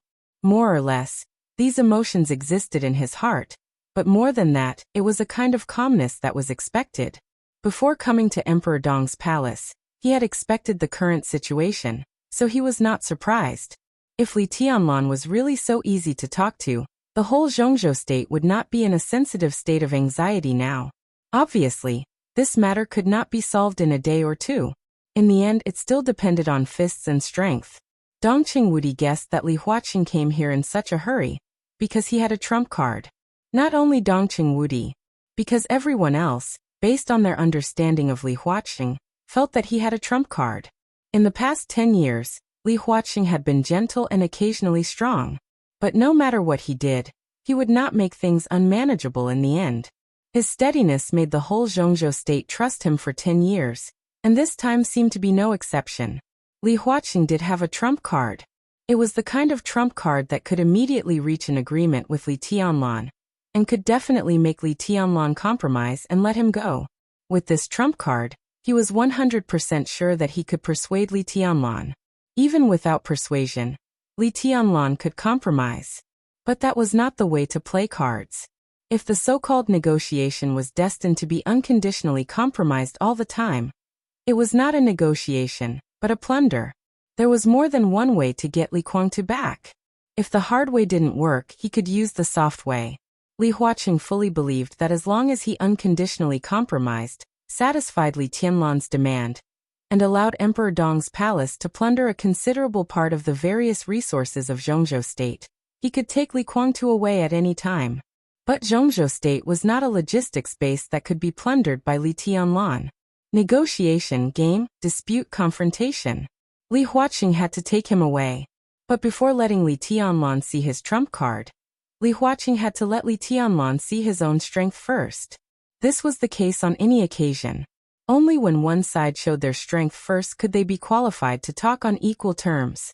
He had to let Li Tianlan realize that the attitude of Zhongzhou State was not inferior. Zhongzhou State could give benefits to Emperor Dong's palace, but it could also completely destroy the system of Emperor Dong's palace. Perhaps Li Tianlan knew this, but being able to do it and daring to do it were two completely different things. What Li Huaqing wanted to show was the power that could destroy Emperor Dong's palace at any time. To put it simply, he wanted to show off a few of his abilities. After that, when the situation became stable again, Li Tianlan might become more mature in reflection. This was a battle of attrition. It was a battle and game between Li Tianlan and Li Huaqing. The focus of the game was Li Guangtu. The bargaining chips were the resources of Emperor Dong's palace and the academics. As the election approached, a storm was brewing. Li Huaqing, who was confirmed to be re-elected, and the entire academics should have been the most quiet group, but now the academics had become the first group to jump out. For Li Guangtu, Li Huaqing didn't think so. He was indeed the focus of the dispute between him and Emperor Dong's palace. But whether it was to protect Gu Xingyun, Li Guangtu, or to accept Jiang Shangyu, Li Huaqing was very clear-headed from beginning to end. He had only one goal. Not for Gu Xingyun, Li Guangtu, and Jiang Shangyu. It was for Li Tianlan. Just for Li Tianlan. Li Tianlan was very polite to him, but also very impolite. The direct result of the disagreement was that Li Tianlan directly left. He was really leaving. Li Huaqing didn't even see Li Tianlan leave. After saying those harsh words, Li Tianlan just turned around and disappeared from his sight. The president, who was left alone in Emperor Dong's palace, stood alone and smoked a cigarette. Then he saw Xiao Mahai, who was now the chief butler of Emperor Dong's palace, walking over with a smile. They didn't talk about the old days. They were not familiar with each other. The general, who had blatantly embezzled tens of millions of prison funds in the past 2 years, had formally submitted his resignation a month ago. Li Huaqing also signed the resignation letter. Someone had taken over Xiao Mahai's position as the director of Emperor Dong's palace. Xiao Mahai, who had left the desert, went to Tiannan and became the director of Emperor Dong's palace. He seemed to be living a good life. Xiao Mahai arranged for Li Huaqing to stay in a villa in the central area of Emperor Dong's palace. The villa complex, which would probably be provided for the high-level officials of Emperor Dong's palace in the future, had just been completed. There was still a slight smell in the villa, but the decoration was absolutely comfortable and luxurious. Xiao Mahai arranged for people to prepare a sumptuous meal for breakfast or supper at this time. He even opened a bottle of wine and then left. Li Huaqing, who was not sleepy at all, sank his body into the soft leather sofa and slowly tasted the wine. He was not sleepy at all. He was a little excited inside. It was like the moment when he was about to draw the sword before the decisive battle. He was completely focused, energetic, and highly focused. All the fatigue was completely suppressed and disappeared without a trace. Li Huaqing seemed to have completely entered the fighting state. He had already made sufficient mental preparations for this game. It could be victory, failure, or inevitable losses. All of these were within the range of what he could accept. He held the power in his hand, and this power had completely locked on the target. He could not hesitate, and must completely vent it out. He just didn't know if Li Tianlan had already made the same preparation. Li Huaqing held the wine glass and looked at the deep night outside the window, like a peerless swordsman holding a famous sword, waiting for the dawn. Li Tianlan did not rest either. He returned to the top floor of the castle, where only he lived. In the spacious and luxurious living room, the maid Shiranui, who came from East Island with all kinds of thoughts, had not left yet. She sat quietly on the sofa and was in a daze. She had changed out of her sexy and revealing clothes. She was wearing a pure white exquisite dress, black stockings, and a pair of seductive red stilettos. She sat quietly in the spotless living room. Her legs, which were shimmering in black stockings, were crossed. She was elegant and quiet. Rather than a maid, she was more like a well-dressed imperial concubine waiting for the arrival of the emperor, or a princess looking forward to the arrival of her lover. She seemed to be thinking about something, so she did not come to her senses when Li Tianlan suddenly appeared in the room. She was thinking about her life and the future. Shiranui had never denied her desire for power. This desire included many things, such as the fanatical worship of real power, the power to dominate the dark world, the power to rule the world and sweep everything, and so on. She had always had a goal in her life. When many so-called young talents in the dark world of East Island worshipped her as a goddess, those people never existed in her eyes. At the beginning, her master Shinichi Miyamoto, the supreme ninja of the invincible realm who supported Liuhua Palace, and made it as famous as Wuji Palace and Jifeng Sword Training School, was incomparably lofty in her heart. At that time, the only thing Shiranui wanted was to inherit everything from her master, and lead Liuhua Palace to surpass Jifeng Sword Training School and Wuji Palace to become a superforce in the dark world. After Shinichi Miyamoto died in the hands of tribulation, her target became Li Kuangtu. The Purgatory of Heaven capital appeared in East Island. At that time, the man with the codename God, holding a death scythe, was quiet and almost invisible most of the time, but he could fight tit-for-tat with Sword Emperor Wang Tianzong without falling behind.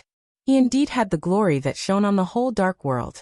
Shiranui didn't want to admit it, but she knew very well that in the most glorious years of the Purgatory of Heaven capital in East Island, she had many sleepless nights because of Li Kuangtu. His almost desperate power became something she was crazy about, and also the driving force for her continuous progress. She longed to be conquered by such a man, and to be owned by such a man. Age. Appearance. None of these things mattered to her. When she tossed and turned countless nights, she could even disdain the pursuit of the royal crown prince. At that time, there was only the incomparable power in her eyes. She dreamed of becoming Li Kuangtu's woman, sleeping beside him, wearing Li Kuangtu's invincible aura, and enjoying the awe of the whole dark world. Shiranui could see that Li Kuangtu was tempted by her. Many times, she could feel the rising temperature in Li Kuangtu's eyes. However, whether it was the royal prince who accompanied Li Kuangtu or Phoenix of the Purgatory of Heaven capital, they all regarded her as a great threat and guarded her so tightly that there was no suitable opportunity. Li Kuangtu was indeed lustful, but he was not the kind of person who was desperate. If he didn't have the chance to eat her, he wouldn't force her. That was the most glorious years of the Purgatory of Heaven capital. Now it seemed that it was also the peak period of the Purgatory of Heaven capital. After the chaos in Snow Country, the Purgatory of Heaven capital began to fall from the peak at a speed that no one expected. Wang Tianzong's breakthrough completely suppressed the powerful aura on Li Kuangtu. The Purgatory of Heaven capital left East Island. Countless forces in the dark world were withering. Emperor Dong's palace rose strongly. During that time, Shiranui was lost and confused. The support for the Purgatory of Heaven capital and the account to East Island pressed her hard at that time. She didn't know who to rely on and completely lost her goal. Until the end, she found that she could only rely on her own strength. Seoul Liuhua Palace quietly cut off the relationship with the Purgatory of Heaven capital. The invincible image of Li Kuangtu that was once deeply rooted in her heart had collapsed. So when she did this, she found that she actually had no burden in her heart. She drew a clear line with the Purgatory of Heaven capital, and even quietly swallowed a lot of the benefits that belonged to the Purgatory of Heaven capital. She benefited from both the Purgatory of Heaven capital and East Island. Liuhua Palace was getting stronger and stronger, and her personal strength was constantly breaking through. She thought that she had seen the future that she once looked forward to approaching, and she saw the light of hope coming from a distant place. Then the shadow that spread from Zhongzhou State quietly spread to East Island. There was no sign. It was natural, like the sun rising and the moon setting. The world was supposed to be like this. The shadow spread in Zhongzhou State. It was dark and silent, but it emitted a pretentious light. It shrouded East Island and quickly shrouded the entire dark world. It was no longer the era of Sword Emperor and deity. Under the shadow that shrouded the dark world was the absolutely invincible light of East Emperor. It was cold, majestic, awe-inspiring, deep, and immovable like a mountain. It was a shadow that completely made the entire East Island feel completely desperate. But Mai Shiranui actually found that she didn't feel the least bit unwilling in her heart. The kind of almost fanatical worship and admiration for Li Guangtu was like magma that had cooled down and erupted again, from the depths of her heart in an even more unstoppable manner. Mai Shiranui would eventually remember the first confrontation and meeting between her and Li Tianlan in East Island a few years ago. At that time, she, who was proud and arrogant, never thought that one day she would be so eager to be conquered and even ravaged by that man. She was the goddess in the hearts of many people in East Island, and she was a powerhouse in the hearts of many people in the dark world. Women in the dark world never meant that they were weak, because no matter which era, there were women standing at the peak who showed the demeanor of women. More than 20 years ago, there was Summer Solstice and Li Shi, two powerhouses who could be regarded as the peak combat power in the dark world. There was Bai Qingqian, a powerful figure who had begun to strive for the parliament. There was the female Prime Minister of England, and there was Rothschild King Tong, who controlled the Shadow Throne. In the era before Li Tianlan, there was the silent but thunderous Samsara Palace Master who supported the entire Samsara Palace. There was Situt Songyue, the hidden god of Zhongzhou State who guarded Mount Taibai alone but radiated sharpness. There was the Holy Virgin Angel who controlled great power in the Holy Land. So the dark world was never lonely. It was the world of men. But women also had a bright sharpness that couldn't be ignored. In this era there was Qin Weibai, the patriarch of the Lin clan, who had faded away and stayed with Qin Weibai but no one dared to ignore. There was Dongqing Qiuqi, who had now ascended to the high position of governor in Jiangxia. There was Bai Yu, the genius of Jade Pool who had begun to touch the threshold of the invincible realm. There was Mai Shiranui, who supported Liuhua Palace alone in East Island. There were many others. Mai Shiranui was not the most dazzling among these people, but her sharpness couldn't be ignored. Many people thought that Mai Shiranui would also become a dazzling figure, who stood at the peak of the dark world, and represented all the women of this era in the future. She was indifferent, arrogant, holy, noble, inviolable, and inviolable. People could only look at her from afar, admire her from the bottom of their hearts, and dream about her. This was the view of countless people in East Island about Mai Shiranui. But Mai Shiranui felt that she was a bitch. She had a beautiful appearance, excellent talent, and an extraordinary identity, but she was also a bitch with a strong servility. This was not to belittle herself, but her self-awareness that was difficult for others to talk about. From Li Guangtu to Li Tianlan. She couldn't resist that kind of power. This year, she was 26 years old. She couldn't be said to be young, but she was definitely not old either. Her body was still delicate, no longer immature, and there was a trace of maturity. She was an age that became more attractive in everyone's eyes. Under Donghuang's shadow, she longed to get Li Tianlan's approval, to be conquered by Li Tianlan, to pull her over, to kneel at his feet, and to press her proud and beautiful head to accept something. She longed for Li Tianlan to throw her on the bed, and tear her expensive clothes into pieces. She longed for Li Tianlan to crash and ravage her like a beast and eat her up bit by bit in her screams. There would even be whips, candles, or other things she had seen in East Island that she didn't care about before but secretly looked forward to when they were on Li Tianlan. She longed for Li Tianlan to use everything she had under her goddess halo, and enjoy her most docile and charming side. Her charm wanted to bloom around Li Tianlan. That might be a kind of light that blended with Li Tianlan's light. She would wear the dazzling light of Donghuang, and announce to the whole dark world that she was Donghuang's woman, and enjoy the awe of the whole dark world. As long as she thought about it, it was a kind of pleasure that made her almost breathless. But Li Tianlan didn't say yes. He refused her request to be his woman, but he told himself that he needed a personal maid. The goddess in the hearts of East Island people. The maid of Donghuang. Mai Shiranui even thought it was very interesting, so she came to Emperor Dong's palace and even carefully prepared a lot of things.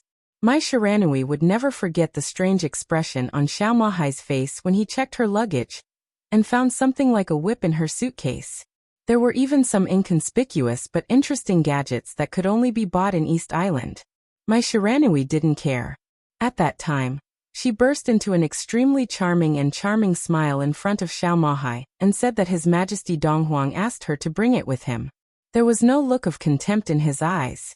She could even see a touch of pure awe and flattery in Xiao Mahai's eyes at that time.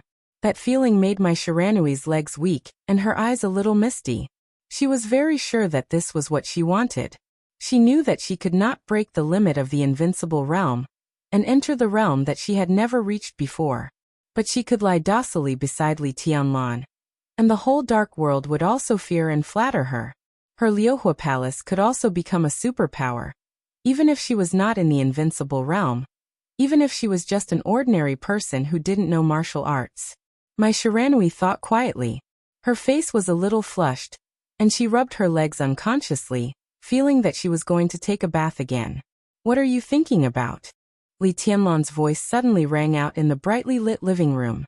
Mai Shiranui's whole body shook. She didn't get up at first, but unconsciously made a sound like a cat's meow, soft, delicate, mellow and sentimental. The blue veins on Li Tianlan's forehead jumped for no reason, and a nefarious fire almost uncontrollably rose from his abdomen. "Your Majesty." Mai Shiranui stood up with a flushed face, a little cramped and a little flustered. A very subtle smell spread on her body. Li Tianlan glanced at her and asked directly, "Where is your room?" Mai Shiranui froze for a moment, as if she couldn't believe it, but with some expectation, she said softly, "It's next to yours. I cleaned it up myself." "Your Majesty, would you like to have a look?" Li Tianlan waved his hand and said, "Now go and have a rest. I'll call you if I need anything." Mai Shiranui stood where she was, stunned for a moment, then gave a soft, "Oh," and turned to leave. Li Tianlan glanced at her unconsciously, only to find that Mai Shiranui's delicate white dress swayed gently as she walked, and a small wet mark was gradually growing. He frowned and didn't think much about it. He asked casually, "What's the situation in East Island now?" East Island was undoubtedly the priority at the moment. With Mai Shiranui, a chess piece, there shouldn't be too much trouble. Mai Shiranui paused and turned around. Her watery eyes became more and more hazy, and she said in a soft voice, "It's chaotic and they're scared." Li Tianlan nodded thoughtfully. Mai Shiranui stared at him for a while, then turned around in disappointment and walked back to her room. The door of the room was gently closed, and then opened again, leaving a very clear gap. After a while the tempting pink light peeked out from the gap. Li Tianlan suddenly smiled, and his smile was a little happy. He suddenly thought of Li Huaqing. He could probably understand some of Li Huaqing's thoughts. Li Huaqing began to show his own power, and he came to Tiannan probably because he was afraid that Li Tianlan would do the most extreme thing, which was also the reaction he least wanted to see. It was really a wonderful move. The domestic war was tit for tat. Did he think he could control the situation just by looking at him here? At this time, if he left Xianyuan City, Li Tianlan suddenly wanted to see Li Huaqing's reaction. Chapter 12-17. When military counselor called him, Li Tianlan was about to finish watching a classic Hollywood action blockbuster. The movie had come to the end. The overwhelming wreckage of machinery was flying in the fire, and the soldiers with shields were fighting fiercely with the muscular giants. In the distance was a ruined city, and the survivors were running for their lives. All kinds of high-tech weapons were in scrupulously blooming destructive flames in the air, and the endless legions were moving forward firmly in the surging artillery fire. One picture after another was reflected in his dull pupils. He sat quietly, like a puppet, with countless thoughts flashing in his mind, about East Island, about South America, about Europe. The urgent reorganization of the internal structure of Emperor Dong's palace, the establishment of various departments, the blueprint of the new group, the game with Li Huaqing, the various investments of the Flourishing Age Fund, the future of Tiannan, his future. Everything seemed to explode at once. Everything had to be done, and they had to be done as soon as possible. He didn't pay attention to what the movie was about. It was destined to be a blockbuster without too many connotations. The scenes were gorgeous and hot-blooded, and the special effects were all on. Li Tianlan's thoughts were scattered with the special effects on the screen. He looked quieter and quieter, sitting on the sofa motionlessly. Time was silent, and so was he. Gradually, he was so quiet as if he didn't exist at all. The phone rang. Li Tianlan's body moved slightly. He seemed to come alive all of a sudden. He exhaled softly, turned off the TV in front of him, picked up the phone and said, Your Majesty, Yuzhou is a little lively. Military counselor's voice was still calm, and he came straight to the point. He used the word lively very vividly. In fact, Yuzhou was more than lively now. Li Guangtu suddenly came to Emperor Dong's palace. Such an abrupt move directly shocked the whole Zhongzhou state. And Yuzhou was now in a state of complete uproar. The parliament had not yet held a meeting to formally announce or issue any orders. But all kinds of heavyweights had begun to meet frequently. Zhou Mulin and Bai Zhanfeng were secretly meeting. According to the exact news, an hour ago, Wu Zhengmin, the deputy minister of the cabinet, also arrived at the Bai family's manor. Bai Qingzhao went to the building of the military department overnight. It was said that among the four spirits of Zhongzhou state, besides Li Wangsheng, the black tortoise who was stationed in Tiannan, azure dragon, white tiger, and the new vermilion bird had all received orders to return to Yuzhou with their terracotta soldiers. Ji Wenjiang, Wan Qingyun, and Yi Dongxing had also started secretly contacting each other an hour ago. Guo Wentian seemed ready to leave for Southwest City. The speaker of the North City arrived at Yuzhou province overnight, and entered Zhou Yunhai's home. Not only the parliament, but also some powerful figures in Zhongzhou state had received the news, and began to discuss the possible changes. Hua Xingyang's phone was ringing off the hook. Countless powerful people expressed their opinions one after another. Some hoped that Li Huaqing could be more cautious, and some hoped that Xianyuan City could take a step back.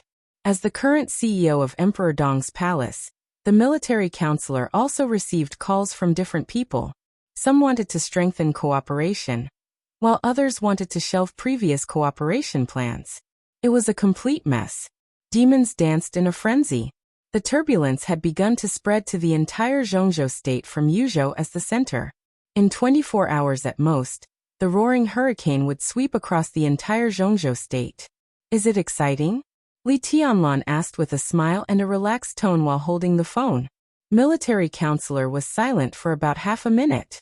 Obviously, he did not expect Li Tianlan's attitude to be like this at this time.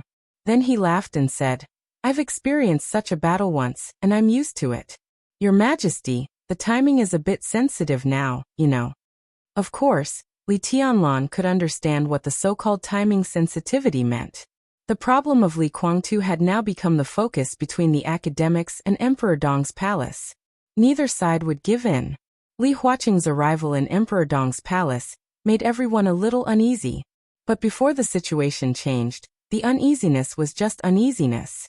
They would wait and see, look for opportunities, and express their attitudes at the right time. The so-called right time was undoubtedly when the confrontation between the academics and Emperor Dong's palace had a clear winner.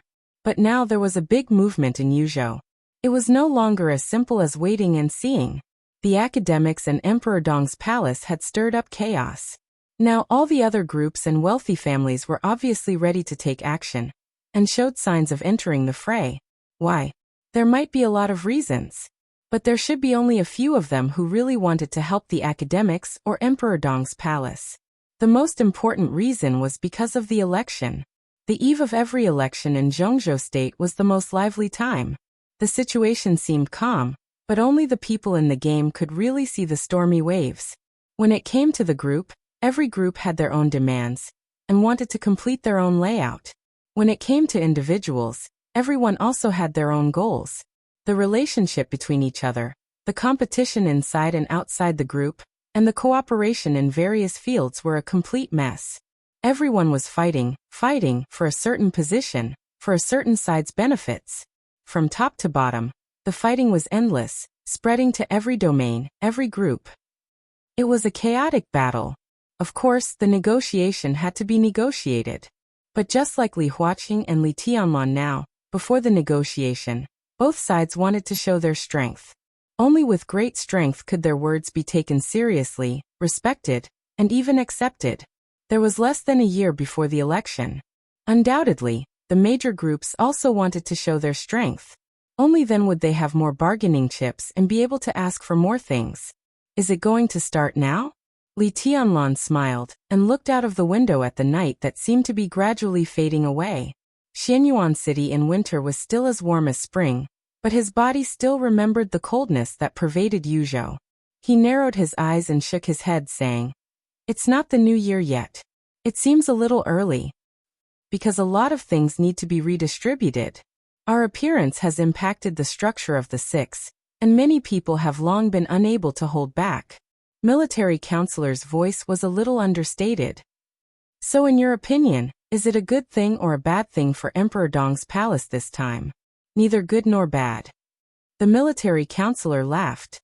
"Everyone who enters the game has good intentions, but no one knows what kind of accident will happen until the end. We can only do what we should do. No matter if it's good or bad, we still need to operate." Li Tianlan's voice was more understated, even a little careless. "Well, what can you do?" Military counselor didn't speak for a while. He didn't know whether to give Li Tianlan a thumbs up or a middle finger in his heart. Li Tianlan's words, whether in an understated tone or a careless tone, were the essence of the boss. Li Tianlan's casual words obviously meant that the next task would be handed over to him. However, as the CEO of Emperor Dong's palace, it seemed to be his task indeed. This sentence was undoubtedly Li Tianlan's statement, which meant that military counselor could use all the resources that Emperor Dong's palace currently had to obtain greater benefits for Emperor Dong's palace in the next chaotic battle. As the supreme leader of Emperor Dong's palace, if Li Tianlan bowed to everything personally, the existence of military counselor and others would undoubtedly be meaningless. Li Tianlan was self-aware. He had indeed come to this position, but in terms of skill, layout, power, experience, he was not able to perfectly control all the internal details of a group. At the very least, he was not as good as military counselor in this respect. He just knew what he wanted, and where Emperor Dong's palace would be next. This kind of thing involved the main strategic direction, but not the specific operation process, and Li Tianlan was competent. The goal of the new group after the election was very clear. In the case of keeping Jiangxia, they would take down the 4 provinces of Nanyue, Xie, Dongshan, and Jiangnan. In the case of perfecting the internal promotion system of the group, they would try their best to conquer the cabinet and occupy a relatively strong position. With the 5 provinces and Tiannan as the foundation, the radiating influence and the power of the cabinet would support each other. In the overall strategy of the whole Zhongzhou state, resources would be inclined to Emperor Dong's palace to a certain extent, and it would protect the integration of the new group, the Giant Group, and the North Group. This was the strategic direction of Emperor Dong's palace in Zhongzhou state in the next 10 years that Li Tianlan had personally formulated. The next implementation, the allocation of a large number of resources, and the operation of human relations were the responsibility of the CEO military counselor. Li Tianlan gave the direction to lead Emperor Dong's palace. He didn't care about the process, only the final result. "I'm on my way to the Bai family manor." On the phone, military counselor smiled gently. He was the CEO of Emperor Dong's palace, but after all, he had nothing to do with the parliament of Zhongzhou state. On the surface, he was just a businessman. At this time, he naturally had to unite all the forces that could be united to intervene in this chaotic battle. Dongqing Wudi was still in Emperor Dong's palace. At present, Zhou Mulan and Bai Zhanfeng represented the giant group in Yuzhou, and Wu Jingmin represented the power of the new group. Military counselor represented Emperor Dong's palace. Only when he, the CEO, was present could the power of the new group and the giant group operate smoothly and prepare for the next chaotic battle. "The first thing we have to face is the academy." Military counselor's voice was very quiet and calm. In the chaos, his slow voice had a kind of reassuring and trustworthy power. "Your Majesty, what are you going to do about Li Kuangtu?" Li Tianlan was silent for a moment. "Do we fight to the end? Or can we compromise? I can operate in Yuzhou, but first we have to be mentally prepared." Your decision means different results. The current situation is that our conflict with the academies has caused the current chaos. This is not a good thing, but it is not a bad thing either. At least to a certain extent, it shows that the initiative is in our hands, not in the hands of the academies. If we fight to the end, the first thing we have to face is the full attack of the academies. In this position, Li Huaqing can't be ignored. Once we fall into a disadvantageous position, other forces who don't want the new group to appear will undoubtedly attack us together. It's hard for us to resist, but once we do, our gains will be far beyond expectations. It's risky to fight to the end, but the benefits are also great. If we compromise, we can make full use of the initiative in our hands. When to compromise and when to hand Li Guangtu over to the parliament, these are completely up to us. We can even use this to exchange something with the academies. Before the election, our preparation will be more leisurely. At present, compromise is a relatively rational choice. It's less risky and very safe. Military counselor's voice was clear and definite. So you prefer me to let him go? Li Tianlan asked. Military counselor seemed to think about the emotion in Li Tianlan's tone and finally said cautiously, "Everything is up to your majesty. I'm in charge." Ha! Li Tianlan narrowed his eyes slightly and didn't speak for a while. He was indeed hesitant about how to deal with Li Guangtu. Li Guangtu's hostility to him was extremely obvious, but perhaps it was because of some fixed but later broken understanding of Li Guangtu since childhood, or because of Dongqing Rushi, or because of the sword Li Guangtu lent him in Reki City. It was because of the sword that Li Guangtu had lent him in Reki City, or something else that he couldn't tell himself. Therefore, even though Li Tianlan now had the strength above Li Guangtu, he didn't want to kill him very much. Jiang Shangyu might have also seen this. So he forcibly took Gu Xingyan away and left Li Guangtu. At that time, Li Tianlan could have killed Li Guangtu countless times in an instant, but in the end, he chose to take him back to Emperor Dong's palace. From the perspective of Emperor Dong's palace, keeping Li Guangtu here and waiting for the situation to stabilize, Li Tianlan could already get up and go to Heaven Capital in Tiannan, and use Li Guangtu as a bargaining chip to take over the entire purgatory of Heaven Capital. There was a saying in ancient times that one could order the vassals by holding the emperor by force. It was not accurate to use it here. Li Guangtu was not the emperor, but the meaning was not much different. As long as he controlled Li Guangtu, taking over the purgatory of Heaven Capital would be a matter of time.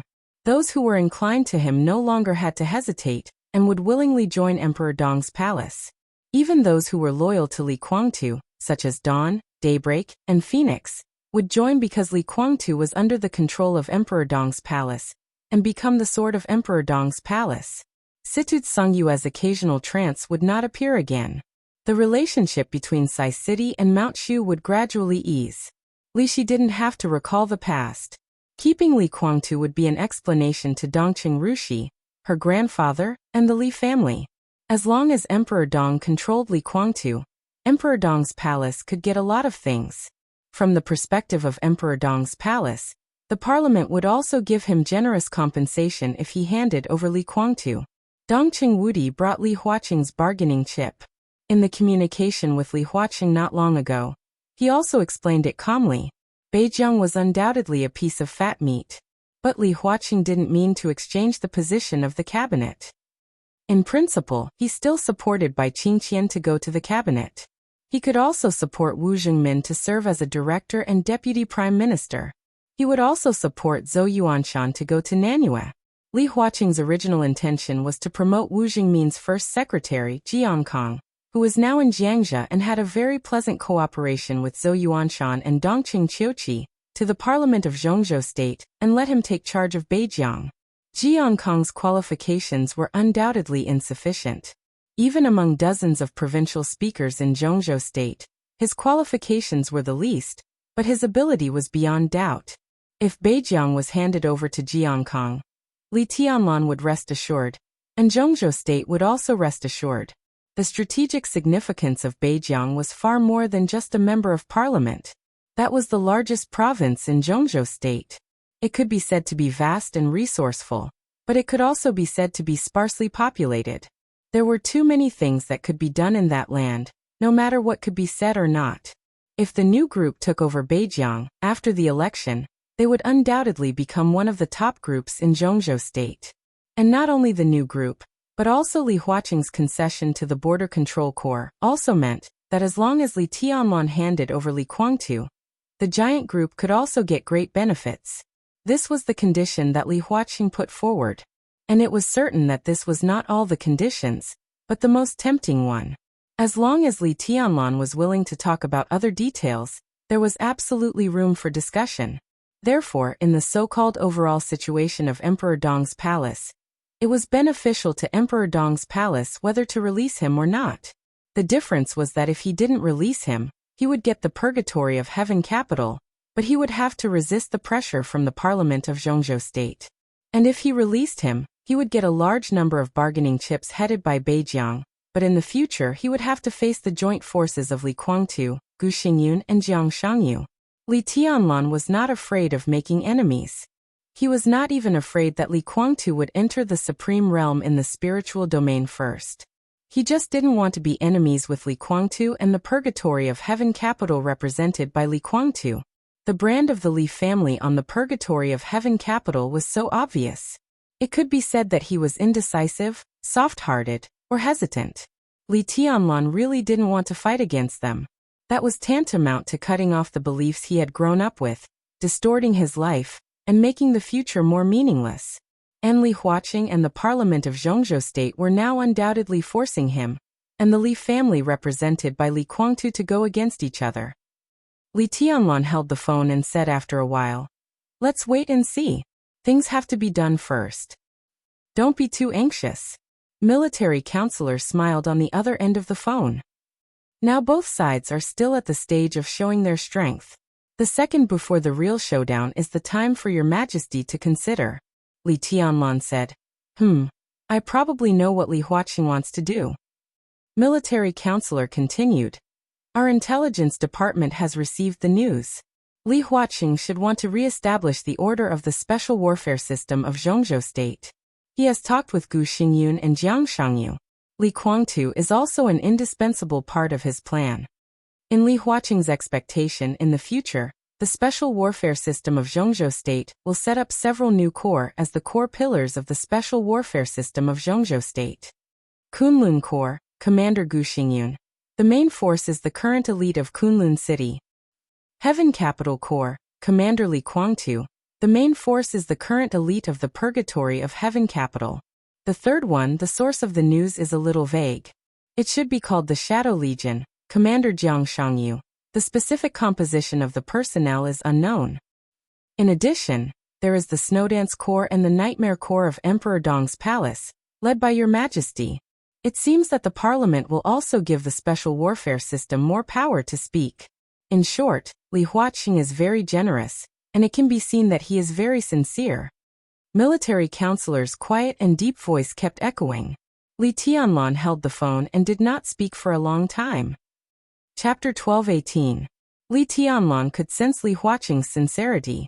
If what the military advisor said was true, then Li Huaqing's actions could indeed be said to be very generous. To rebuild the order of the special warfare system of Zhongzhou state, and break the inherent concept, in a series of adjustments, Gu Xingyun would step down and Li Tianlan would step up quietly.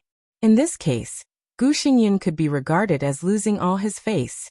But compared with Li Tianlan directly driving him out of the position of state-protecting war god, the ups and downs in this adjustment at least left the last trace of face for Gu Xingyun, and it could make him more reasonable to find a lot of excuses.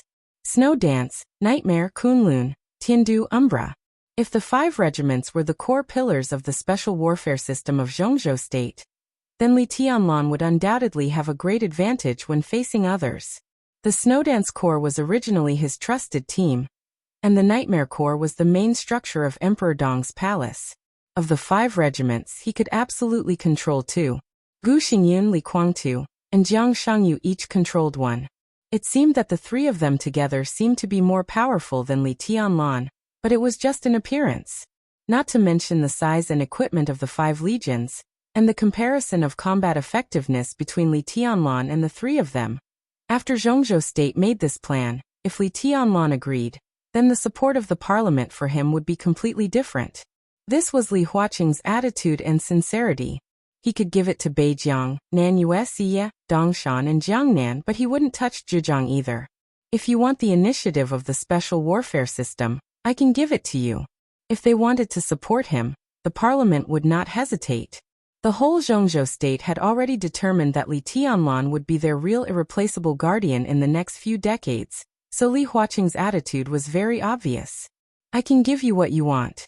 If you want to be promoted, I will personally push you up. What I want is just a part of the living space for others. Will you give it to me? From the perspective of Emperor Dong's palace and the purgatory of Heaven capital, Li Huaqing was interfering in the internal affairs of the Li family. From the perspective of the special warfare system of Zhongzhou state, Li Tianlan was also trying to monopolize all the resources of Zhongzhou state. Arrogant, despotic and domineering. Who was the one going too far? Li Tianlan hung up the phone and lit a cigarette. He got up from the sofa with some irritation, and went to the huge and bright French window. Outside the window was the tranquil and beautiful night scene of Emperor Dong's palace. There were no bustling lights. Standing on the 6th floor of the castle, one could see water splashing silently into the air, flat and clean lawns, quietly swaying flowers and grass, clear flowing lake water, quiet wind and bright stars and moon. Li Tianlan smoked and remained silent. He didn't like this feeling. He really didn't like it. This was a clear and obvious feeling of being bound by something. He had reached the peak, but he had not walked out of the restrictions of the rules. From the second Li Huaqing came to Tiannan, Li Tianlan was very aware of a problem. He was indeed invincible. However, it wasn't as if he couldn't be destroyed. He stood at the pinnacle of this world that contained countless factors, rules, regulations, laws, clear barriers, clear standpoints, the glint of swords, mutual deception, carnage, conspiracies and betrayals, battles and killings. It was a world that was filled with games, negotiations, concessions, compromises, balance, ups and downs. It seemed magnificent, but it was actually a world that was constantly repeating itself. However, he was still tightly restricted by countless rules, and could not be free. The crazy development of Emperor Dong's palace, power, wealth and status, all of them were like shackles wrapped around him. He could clearly see those shining responsibilities, and he could clearly feel his exhaustion, annoyance, and even powerlessness. He wanted his life to move forward, but countless things were telling him that he had to take this step back. He didn't want to get involved in the chaos before the election. He didn't want to play games with Li Huaqing. He didn't want to hand over Li Guangtu. Beijiang, the parliament, the future, the country, they were all F***king things. If he didn't want to do something, then he wouldn't do it. If he fell out with Li Guangtu, he would do it. At worst, Emperor Dong's palace would be destroyed. He would leave Zhongzhou state and kill all the people he wanted to kill. He would move forward and never look back. He wanted to do this, but he could only think about it. Reality and fantasy were different, and they would never be the same. His invincible power had brought him absolute power and wealth to the peak of the world. Now he would have to carry these things on his back and do things that he didn't want to do. For example, he was trying to guess Li Huaqing's thoughts and bottom line, and he would fight for the greatest benefits in this chaotic battle. This was his life and future, and he seemed to be able to see the end with a single glance. Li Tianlan threw away the cigarette butt, took out another one, lit it, and took a deep breath. A white, soft, and slender arm stretched out. There was an ashtray in the slender fingers. A wisp of very pleasant fragrance came from beside him. It was not like the natural body fragrance of Qin Weibai, but it carried a kind of very seductive temptation. The owner of the arm stood quietly beside Li Tianlan, silent and gentle. Li Tianlan didn't say anything, just flicked the ash into the ashtray. The soft arm holding the ashtray was motionless. The cigarette burned out, and Li Tianlan lit another. After smoking 3 cigarettes in a row, he took a deep breath, and the depression in his heart seemed to be exhaled bit by bit with the smoke. Li Tianlan's voice was calm, and he said blandly, "Why don't you rest?" "I can't sleep." Mai Shiranui shook her head gently, took back the ashtray, and squatted down to pick up the cigarette, but that Li Tianlan had thrown on the ground and put it in. Women in East Island were generally petite and exquisite. My Shiranui, who was 165 meters tall, was already considered tall in East Island, but in the face of Li Tianlan, who was 183 meters tall, she still needed to raise her head slightly. She raised her big bright eyes, and her long eyelashes trembled slightly. She looked at Li Tianlan, a little obsessed and a little absent-minded. She remembered the first time she met Li Tianlan. At that time, in East Island, she wore a red cheongsam, looking at Li Tianlan proudly and indifferently, with a condescending mockery. At that time, Li Tianlan was not as tall as he was now. My Shiranui smiled and said in a soft voice, "And master, you haven't slept yet. How dare I sleep?" Her magnetic and sweet voice trembled slightly under the soft light, and her face quietly crept up with a touch of captivating red. In the past 20 years of life, this was the first time she had called a man of the opposite sex master. It was not a joke, but a voluntary expression of her meekness and submission. She didn't want to call this man His Majesty. That was what everyone in Emperor Dong's palace called him. There were many people in Emperor Dong's palace, and there would be more and more people in the future. Li Tianlan would get more and more used to the title Your Majesty. He would become accustomed to it, and even numb to it. Maybe one day when everyone called Li Tianlan Your Majesty, Li Tianlan would forget his own name, let alone who had called him Your Majesty. At that time, my Shiranui, who also called him Your Majesty, might be like other inconspicuous people. Her gender, position, and identity would be blurred. In the end, she would be like a non-existent shadow. My Shiranui didn't want that. So she let go of her pride and reserve and called Li Tianlan Master. She was already his maid, so she should call him Master. She felt a sense of intimacy as if she was owned by him. My Shiranui was a little excited. Li Tianlan glanced at her, expressionless. My Shiranui, who was still dressed in a pure white suit, turned around and put down the ashtray. With a burst of fragrance, she poured a glass of water for Li Tianlan and said softly, "Master, if you don't want to rest, would you like to taste the tea ceremony that has been passed down in the My Shiranui family for a long time?" Li Tianlan took the glass and took a sip. He said lightly, "I want to drink wine, strong wine." "I'll get it." My Shiranui turned around with a chuckle. Her long hair flew, and her slender waist swayed gently.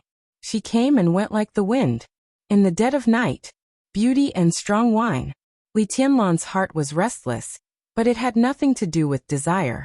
In the corner of the living room, there was a wine cabinet of moderate size, in which all kinds of famous wines were neatly placed, dazzling. In fact, Li Tianlan was not very interested in wine. The wine cabinet was also brought by Qin Weibai.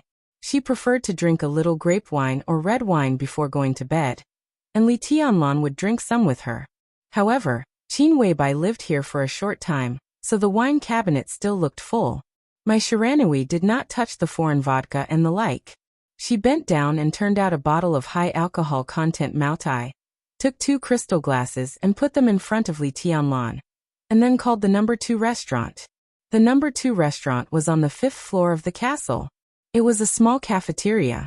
Compared with the number 1 restaurant, the chef's skills and ingredients were nothing special. They were all top chefs transferred by Han Donglu from the hotels under the Flourishing Age Fund. However, the number of chefs in the number 2 restaurant was very small. There were about 20 people in the dessert, Western, and Chinese dishes. To put it bluntly, they served Li Tianlan alone. They worked in 2 shifts and were on call 24 hours a day.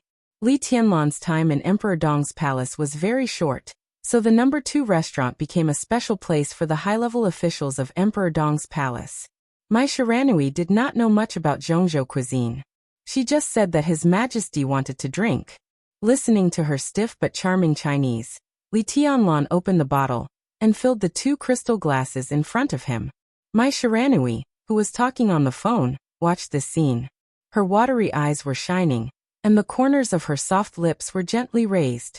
Putting down the phone, my Shiranui stood up as she picked up the glass, walked to Li Tianlan, and bent down as if she wanted to sit close to Li Tianlan. Li Tianlan glanced at her and pointed to the sofa opposite him. My Shiranui was a little embarrassed. After a stalemate for less than a second, she finally pursed her lips and sat back. "Tell me about East Island," Li Tianlan said in a flat tone. Mai Shiranui was stunned.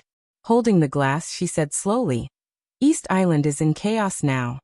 This was an inevitable phenomenon. With the destruction of Wuji Palace and Jifeng Sword Raining School, the dark world of East Island without a martial arts grand master was completely leaderless. Under such circumstances, it was difficult for other forces in East Island to really understand the situation in the shortest time, so chaos naturally occurred. They wanted to rise, but they didn't have the strength. So it was foreseeable that such chaos would not end in a short time under normal circumstances. But East Island was not in a normal situation now. Emperor Dong's palace would inevitably intervene in everything in the dark world of East Island. The royals who had been in control of all this might object, but their objection was meaningless. Emperor Dong's palace was invincible. When the elites of Nightmare Troop wiped out the remaining forces of East Island, what could the royals use to oppose Li Tianlan? Did they have to send troops to suppress them on a large scale in their own country? Not to mention whether they could do this. Even if they did, Emperor Dong's palace, which was backed by Zhongzhou State, was not something they could suppress at will. If they dared to move, the incident would undoubtedly escalate. Fight with Zhongzhou State. When these words were put together, no other country in the world had such confidence. When its special warfare system was completely destroyed and scattered, and the remaining stragglers didn't have the strength to protect their own territory, the strong intervention of external forces was unavoidable. Under such circumstances, the royals could at most give those stragglers some symbolic support. But when the external force that intervened was Emperor Dong's palace, the royals might not even have the courage to give their own people symbolic support. Some of the elites of Nightmare Troop were still in East Island, and they occupied Wangtian Pavilion, the former headquarters of Purgatory of Heaven Capital in Heaven Capital. There were not many of them, just 200 elites, and only 2 of them were in the thunder-shocking realm. This kind of lineup was nothing in the eyes of East Island, and there was more than one force that could completely suppress this lineup. But so far, no one dared to target these 200 elites. This showed their rationality to some extent. But at the same time, none of the forces had come into contact with this group of elites. This also showed how conflicted they were. But all of this was meaningless. Whether they were rational or conflicted, Emperor Dong's palace would march into East Island in an unstoppable manner. Those who obeyed it would prosper, and those who disobeyed it would die. The smartest way for East Island at present was to contact Emperor Dong's palace. It didn't matter if they didn't want to or not. But now that their special warfare system was about to be lost, they could only bow their heads, and to some extent, test the opportunity to cooperate with Emperor Dong's palace. The royals really want you to go to East Island, Master. I think they should have a lot of things to talk to you about, but I guess they don't dare to leave East Island and come here. Mai Shiranui winked charmingly. If there's a chance, I'll go there. Li Tianlan took a sip of wine and said casually, How's the strength of Liuhua Regiment now? Liuhua Regiment. A familiar and confused look flashed in Mai Shiranui's beautiful big eyes. She had never heard of Liuhua Regiment, but somehow she felt the name was familiar. After a full 10 seconds, she finally realized why this name was so familiar. Her master casually took her from East Island, and the goddess of the special warfare system of East Island became Donghuang's personal maid. That was it. How could it be? Now it was just an understatement. Liuhua Palace, the force that used to be as famous as Jifeng Sword Raining School and Wuji Palace, the force that once had a supreme ninja of the invincible realm, the force that even surrendered to the Purgatory of Heaven Capital, was still called Liuhua Palace. Between Li Tianlan's words, it had completely disappeared. From now on, there was no Liuhua Palace in East Island. The former ninja Holy Land was now the Liuhua Regiment. The Liuhua Regiment that belonged to Emperor Dong's palace. They were no longer a subsidiary force, but a part of Emperor Dong's palace. Mai Shiranui looked at Li Tianlan in a daze. The entire Liuhua Palace seemed to have been subdued by Li Tianlan's casual toast and careless words just now. This veteran force in East Island was simply drunk by Li Tianlan. It was more delicious than any dish that went with wine. At this moment, Li Tianlan was so calm, but also so domineering. Li Tianlan glanced at her. Mai Shiranui suddenly came to her senses. The strange thing was that she didn't feel any resistance in her heart. She was so calm as if she had already accepted this fact. She knew what this fact meant. Even when it became a subsidiary force of the Purgatory of Heaven Capital, Liuhua Palace still had its own light, and the Purgatory of Heaven Capital didn't intervene in the internal affairs of Liuhua Palace. In everyone's eyes, Liuhua Palace was still a local force of East Island, just serving the Purgatory of Heaven Capital. For East Island, Liuhua Palace became the Liuhua Regiment, which was the most thorough betrayal. They directly changed from a local force to a plunderer of all kinds of resources in East Island. From now on, how would the special warfare system of East Island think of her? How would Liuhua Palace know the Liuhua Regiment deal with themselves? Mai Shiranui was silent. She looked deeply into Li Tianlan's eyes. Master, let me be your woman, okay? Mai Shiranui suddenly spoke. Her words were inexplicable, and her voice even sounded a little pleading. There's no difference, Li Tianlan said blandly. He took off his shoes casually, stretched out his legs, and put them on Mai Shiranui's knees. Mai Shiranui subconsciously straightened her body and hugged Li Tianlan's calf, letting Li Tianlan's feet touch her proud and tender breasts through her white blouse. She leaned forward and gently massaged his calf and feet. Li Tianlan moved his feet comfortably and said blandly, "You and the Liuhua Regiment both belong to me. This has nothing to do with whether we have sex or not. You don't have to worry about how the Liuhua Regiment, and you will live in East Island in the future. Do you feel ashamed to face East Island? In fact, from the moment you surrendered to Emperor Dong's palace, you already had no choice. Emperor Dong's palace welcomes the Liuhua Regiment to join us, but you have to be sure of your position. How will the Liuhua Regiment face East Island? You don't have to face it. In the future, the Liuhua Regiment will develop in East Island as a ruler. When everyone has to bow down to you, how can you face it? For them, it makes no difference whether you are my maid or my woman. No matter which identity you have, you will be above them. If they don't recognize the truth, I don't mind washing them with blood again." Feeling Li Tianlan's subconscious slight strength in his feet, Mai Shiranui's body trembled slightly and her breathing quickened. She didn't know whether it was because of excitement or humiliation. She carefully massaged Li Tianlan, biting her lip tightly as she felt his natural indifference and arrogance. Li Tianlan looked at her and slightly narrowed his eyes. In the Liuhua Regiment, there are 3 experts above the peak of the thunder-shocking realm, including me. I'm a half-step to the invincible realm, and the other 2 are close to this level. There are 3 experts of the thunder-shocking realm and 190 experts of the fire-flaming realm. This is the main framework of the Liuhua Regiment now. When the Purgatory of Heaven Capital was in East Island, the Liuhua Regiment basically didn't have any combat missions, both internal and external. At that time, Li Guangtu only asked us for one thing, and that was intelligence. The Liuhua Regiment has a deep foundation in East Island, and we have an innate intelligence advantage. So now, the Liuhua Regiment can be said to be the #1 intelligence organization in East Island. Almost all the sensitive events in East Island can't be hidden from our intelligence center. Mai Shiranui whispered. With your intelligence advantage, can you find a way to quickly rule the dark world of East Island? Li Tianlan glanced at her. Theoretically, yes. Mai Shiranui nodded gently. Her slender and cool fingers slid across Li Tianlan's calf, bringing a tingling sensation. Li Tianlan understood what the so-called theoretically meant.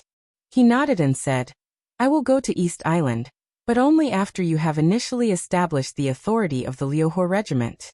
Emperor Dong's palace can give you support. You can choose a high-level official from Emperor Dong's palace, and let him take some elites to East Island with you. He will serve as the deputy commander of the Liuhua Regiment." Mai Shiranui bit her lip, and there was some hidden bitterness in her eyes. "Say what you want to say," Li Tianlan said calmly. "Master, I have some understanding of some things in Zhongzhou State," Mai Shiranui said with a smile. "For example?" Li Tianlan raised his eyebrows. "For example, the more than 30 provincial speakers of Zhongzhou State." Mai Shiranui smiled elegantly and charmingly. "I found that among the more than 30 speakers, some of them have very strange names." The corner of Li Tianlan's mouth twitched, and he seemed a little embarrassed. He understood what my Shiranui wanted to say. In some places, the names of the speaker and the governor are very strange. My Shiranui's eyes were misty. I don't deny their authority.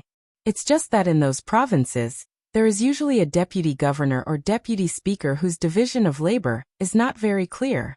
They can be surnamed Li Wang, Sun or Sun. Their names are very in line with the style of Zhongzhou state. It's very normal. Li Tianlan looked at her and said nothing. And in those places, every time something important happens, your news media will intentionally or unintentionally mention the deputy governor, whose division of labor is not clear, and is even somewhat like a marginal figure. My Shiranui blinked her big eyes and looked innocent. Master, why is that? Li Tianlan wanted to pull his foot back, but my Shiranui hugged him tightly. My Shiranui, who seemed to have completely adapted to the identity of a maid, was constantly stripping away the estrangement and distance between her and Li Tianlan. She pouted her lustrous red lips, as if she was dissatisfied and acting coquettishly. She was about to cry. Master doesn't trust me. You think too much. Li Tianlan shook his head. And it's also wrong. It has nothing to do with trust. You can choose any deputy commander of the Liuhua regiment. He will go with you to East Island, but he will only be a nominal member of the Liuhua regiment. He will not interfere in specific affairs, but will establish a new regiment that belongs to Emperor Dong's palace. He will be a nominal member of the Liuhua regiment, and then it will be easier for you to get in touch. Isn't that distrust? My Shiranui's eyes were still resentful. Of course not. Li Tianlan shook his head. He wanted to say something else, but he suddenly froze. He sat on the sofa in a daze, and his eyes became a little dim. My Shiranui looked at him carefully, feeling uneasy. She could act coquettishly, she could complain, and she could desperately close the distance between her and Li Tianlan to create a more intimate relationship. This was the embodiment of her cleverness as a woman. But she knew very well when she should show these things, and when she should put them away. Li Tianlan picked up the wine glass again, and silently drank up more than half of the wine in one gulp. He let out a long breath and looked up at the soft crystal chandelier on the ceiling. At this moment, Li Tianlan finally realized that he had changed unconsciously, because he thought of Li Huaqing. He thought of Li Huaqing's fierce but strong eyes that showed a touch of fatigue and persistence when he looked at him. It's not that I don't trust you. Li Tianlan's voice became a little low. On the contrary, it's because I'm responsible for you. He opened his mouth, and his voice became even lower. Balance. As a special province in Zhongzhou state that had truly achieved some kind of freedom, the provincial government compound of Beihai province could be said to be the most luxurious provincial government compound in the whole Zhongzhou state.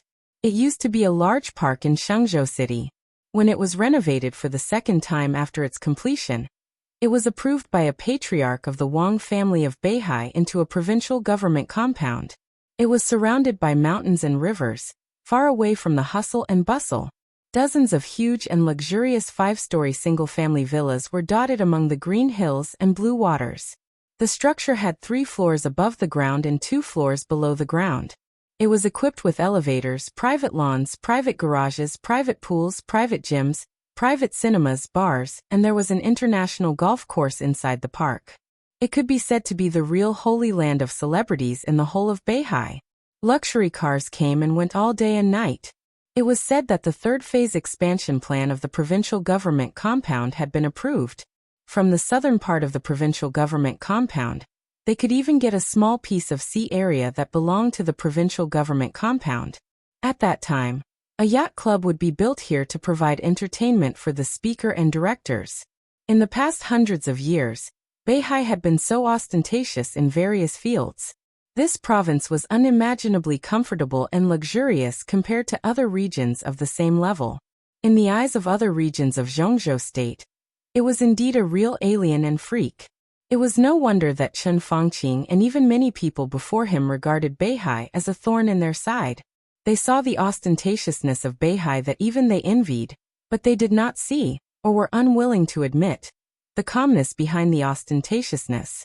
Beihai maintained a strong autonomy from top to bottom, which made Zhongzhou state extremely uncomfortable. Most of the laws of Zhongzhou state applied here, But there were also some laws and rules made by Beihai itself. There was only one dominator in Beihai, and that was Mount Dibing. Hundreds of years of iron-like facts had proved one thing countless times. If Mount Dibing was stable, the whole of Beihai would be stable. From the speaker, the governor, the commander of the Beihai Corps, to the deputy speaker, deputy governor, the speaker and mayor of each city, the middle and high officials of each key department, and the grassroots Zhongzhou state had the right to make suggestions. But Mount Dibing had the right to appoint all these people. All this seemed completely incredible today, but it also explained the glory of the Wang family of Beihai from another perspective. Beihai province's high-tech cultivation that had lasted for hundreds of years had made countless people jealous. It had also kept Beihai the core attraction for a large number of smart and capable young people in Zhongzhou state. Except for the top management, few people in Beihai were transferred to other places. But occasionally, some young and strong people from Zhongzhou state would be transferred to Beihai. Almost every transfer of a position would cause a lot of trouble. Everyone desperately wanted to work in Beihai, and a considerable part of the reason was the incredible welfare system here. Was there a speaker in Zhongzhou state with a personal net worth of billions who seemed to be above board and not afraid of being investigated? Yes, in Beihai. Was there a governor in Zhongzhou state with a personal net worth of billions who was also not afraid of investigation? Yes, also in Beihai. Was there a general in Zhongzhou state with a personal net worth of billions who was not afraid of investigation? Or in Beihai? In the latest issue of Beihai's salary adjustment, the salary of the speaker of Beihai, the governor of Beihai, and the first deputy commander of the Beihai Corps was 75 million Zhongzhou dollars. 75 million a year. The second-level director of Beihai had an annual salary of 60 million a year. Non-director deputy governor members had an annual salary of 50 million. As for the cities in Beihai, the mayor of Shenzhou got the salary of a director. The first and second leaders of other cities in key departments at the provincial level generally had an annual salary of about 30 million. The deputy positions were between 10 million and 15 million. Further down, the city departments, bureaus, offices, departments, and staff had a clear salary at each level. 3 years ago, according to the real statistics of Beihai province, an ordinary staff member in Beihai earned 680,000 Zhongzhou dollars a year. 400,000 was the annual salary, and 280,000 was the unit bonus. Mount Dibing paid tens of billions of salary for the administrative system of Beihai every year. This was just a salary, not some investment or starting some project. It was just a simple salary. In the completely unbelievable and even absurd salary, Beihai province was also creating more incredible benefits for Mount Dibing almost crazily. The administrative system of Beihai was the most streamlined in the whole Zhongzhou state. In some cities in Zhongzhou state, there were more than a dozen deputy chiefs at any time. However, the structure of only 5 deputy chiefs in each city of Beihai was unique. Everyone had a clear division of labor and clear responsibilities. Therefore, their organization was the most streamlined, but the most efficient.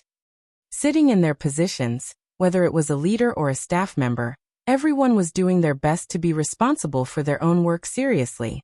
They even wanted to broaden their work scope and get the greatest work results. The director of industry spent most of his time doing research. The director of investment promotion took his subordinates and ran around like a group of salesmen all day long. It was an indescribable atmosphere of desperation and seriousness. Fanatical, excited, and happy.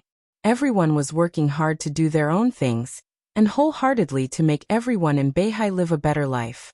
The year-end audit of Beihai was completely in the charge of the core personnel of Mount Dibing. There was no falsehood at all. It was specific to each city and department. If one did a good job, in addition to the annual salary, there would be a considerable part of the absolutely generous bonus. If one did a bad job, the salary would be downgraded. 2 consecutive salary downgrades, and the appointment would be cancelled. Sharp, accurate, and clear. Along with the super high salary, there was cruel and almost brutal punishment in the administration of officials. This was a sharp sword hanging over the heads of everyone in Beihai. If the amount received was more than 100,000 yuan, life imprisonment, no commutation for life.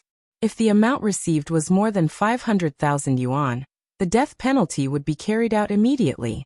if the amount received was more than 1 million yuan. All. Home. Death. Punishment. This could definitely be regarded as the most thorough regulation that Beihai had ever implemented. The degree of its implementation was as firm as the wages that Beihai had never been in arrears for hundreds of years. There was no room for maneuver. No matter what the relationship was in Zhongzhou State, no matter whether the recipient's family was in Beihai, Zhongzhou State, Star State, or any corner of the world, as long as the amount received was more than this limit, death was everywhere. When the first heavenly son of Beihai personally made this law on the stage of Formidable Person, he said, "This is the overall situation of Beihai." When the incredibly high salary was compared with the huge and unbearable cost of making mistakes, no matter how greedy a person was, he could completely calm down and feel the shock. In the hundreds of years in Beihai, there were very few recipients. In the hundreds of years, there were less than 20. 20 people, without exception, received more than the limit. Therefore, no one in the 20 families could escape the judgment of the Wang family of Beihai. The huge temptation and absolute pressure had created the current Beihai. There were basically no so-called complaints in all the administrative departments, and all kinds of problems encountered by the people would be solved immediately. Beihai had lost some of the darkness, so the gray living space had also been completely erased. Not to mention society, even the hoodlums in schools could not be seen anymore. Everyone knew that some things had no future. There was no absolute fairness in the world, but Mount Dibing created a Beihai province for everyone. As long as they worked hard, they could certainly change their lives and destinies. Whether it was fair or not, at least it was worth the sincere expectation of every person in Beihai. They lived and worked in peace and contentment, singing and dancing to promote peace and prosperity. They might also encounter competition in the workplace, be surpassed by people who were better than them, encounter all kinds of difficulties, all kinds of problems, and all kinds of things that they could not tell others. They would still stagger or sing all the way in a hurried and busy life. But in this land, there was no procrastination of the administrative department, no hidden daggers in the smiles of gray people, and no unjust treatment of the big fish eating the small shrimps. Even some of the distorted ideas in Zhongzhou State were not many here. People in Beihai always believed in one thing. If your life did not change, it was not the problem of society, but your choice was wrong. How simple was this sentence? But this was Beihai. There was no outside storm, no desperate gray, no special features that could destroy the will. Outside Beihai, there was another world. But in fact these so-called no, and even more things, those things from all corners and fields intended to reach deep into Beihai for some purpose. Did all of this really not exist? That was impossible. Darkness and gray had always existed, but they could not enter Beihai. All of this turned into overwhelming pressure and fear that seemed to be able to destroy everything. It fell on Mount Dibing and on every patriarch of the Wang family of Beihai for hundreds of years. Generation after generation. They silently carried all of this, the storm, and the stormy waves, and never took a step back. In front of the number 1 building in the courtyard of Beihai provincial government. When Wen Siyuan met Wang Shengxiao, the gorgeous morning sun was rising from the sea level in the east. The warm light penetrated the darkness and pierced the dark clouds in the sky. The light fell from the sky and pierced Wen Siyuan's eyes. In his sight, Wang Shengxiao was walking over step by step. The sword energy was dense, and the space was twisted. The sunlight falling on him seemed to form a halo around him. The sun lit up the sky and fell on the clear lake in the courtyard of the provincial government. The waves were sparkling. Wang Shengxiao seemed to be walking in the light waves of the sky and water. His figure was majestic. When Siyuan stood up from the stone table in front of the door, Wang Shengxiao's figure walked into a verdant courtyard. "Shengxiao, you're getting more and more stable." When Siyuan smiled gently and his voice was gentle and deep. This speaker of Beihai, who had now gained the full support of the Wang family of Beihai, and most of the support of the Southeast group, was not tall. He wore glasses and looked elegant. Even if he dressed casually in his own home, he stood there with an indescribable grace, confidence, and gentleness. At first glance, people would have a good impression of him and a sense of trust. "Uncle Wen, I'm sorry to disturb you." Wang Shengxiao shook hands with Wen Siyuan and joked. Other people outside make me busy every day. Now you come to my home and make me busy every day. You're not kind. Wen Siyuan chuckled and waved his hand. Let's go inside. Forget it. Let's sit outside. Wang Shengxiao shook his head. He knew Wen Siyuan's habits. This man started in Yuzhou, walked out of the Ministry of Supervision, entered the cabinet, went to Huading, and finally came to Beihai from Wuyue. He served as the deputy speaker of Shenzhou, the mayor, the speaker, and also the deputy speaker of Beihai. From the governor's position to the leader of the Southeast Group, he liked to sit outside the yard in the morning. His biological clock was very regular. He usually got up at 5:30 a.m. For 2 hours after getting up, he never dealt with official business. Instead, he sat in the yard in front of the door in a daze, listened to music, and completely let himself go, regardless of the weather. He started eating breakfast at 7:30 a.m., got ready to go to work at 8 o'clock a.m., came back at 6 o'clock p.m., ate, watched the news, and chatted with his family. If there were no accidents, he would go to bed on time at 10 o'clock p.m. The whole of Beihai developed quietly in this routine day after day. It was stable and magnificent. Now when Siyuan invited him into the house, which was undoubtedly to accommodate him, Wang Shengxiao casually sat on the cold stone bench in winter, handed Wen Siyuan a cigarette, and said softly, I didn't plan to visit you at this time, but there were a lot of things last night, so I had to disturb your relaxing time. I already know what's going on. Wen Siyuan nodded and looked at Wang Shengxiao with appreciation in his eyes. The second place on the divine list. Not bad.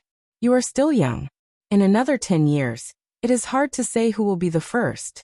Tianzong was not as good as you when he was young. At that time, Li Guangtu showed off his ability, just like Li Tianlan now. He suppressed Tianzong. But what happened later? It was Tianzong who topped the divine list, and even entered the heavenly sun realm. The future is so long. Who can say for sure? Wang Shengxiao smiled bitterly. Looking at the rising sun, he laughed at himself and said, the second place on the divine list, can be said to be the real shadow of my father. Without Wang Tianzong's supreme sword energy, Wang Shengxiao now had the strength of the half-step invincible realm, and there was still a long way to go before he reached the invincible realm. The second place on the divine list? He couldn't even get to the bottom of the divine list. Still the same sentence. When Siyuan's voice was calm, the future is so long. Who can say for sure? Wang Shengxiao nodded and said, this is not the most important thing. I didn't come here to seek comfort, because I lost my life in Mount Dibbing. When Siyuan's eyes flashed, the new ranking of the divine list had become an established fact and could not be changed. In fact, Beihai had known this result for a long time. The glorious list that shone in the dark world now was signed by Wang Shengxiao, who represented the recognition of the Wang family of Beihai. When Siyuan said that he already knew what happened last night. Obviously, although the fact that the new ranking of the divine list could not be changed was shocking, it was not enough for people who knew Wen Siyuan to break his routine. Compared with the dark world that was still sensational, the whole Zhongzhou state had been completely attracted by the fact that Li Huaqing suddenly came to Emperor Dong's palace. What do you want to do? Wen Siyuan looked at Wang Shengxiao and asked with a chuckle. Before we do anything, we have to know what Li Huaqing means. Wang Shengxiao took a drag on his cigarette and frowned slightly. It should not be difficult to guess what he means. When Siyuan shook his head.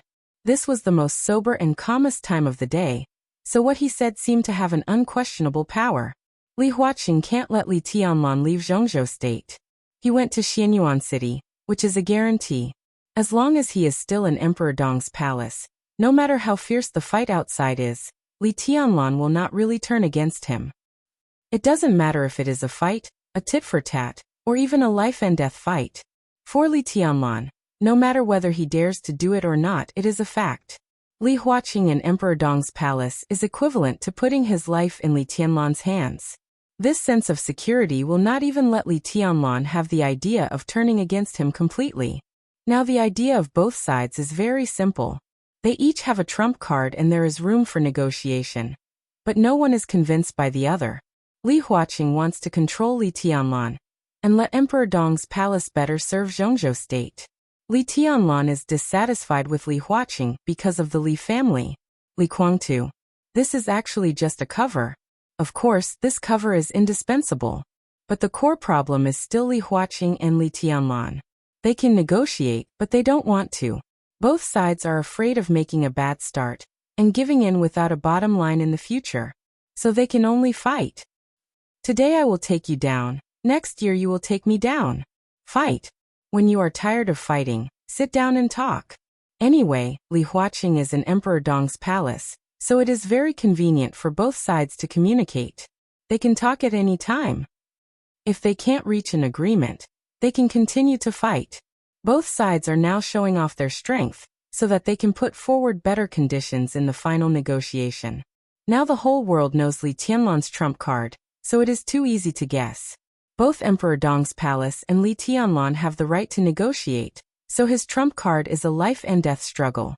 Once he leaves Zhongzhou State, all the people who have offended him in Zhongzhou State have to be cautious like frightened birds, guarding against his possible assassination and beheading at any time. This is Li Tianlan's personal power. Under the counterattack of Zhongzhou State, Emperor Dong's palace is destroyed. Apart from other things, the flourishing age fund alone is enough to cause a shock to the global financial order. The financial storm is very likely to evolve into a worldwide financial crisis. Many domestic fields will also be shaken at the same time, causing a huge social impact and immeasurable losses. At that time, if that really happens, the huge impact is estimated to be enough to make any prime minister step down directly.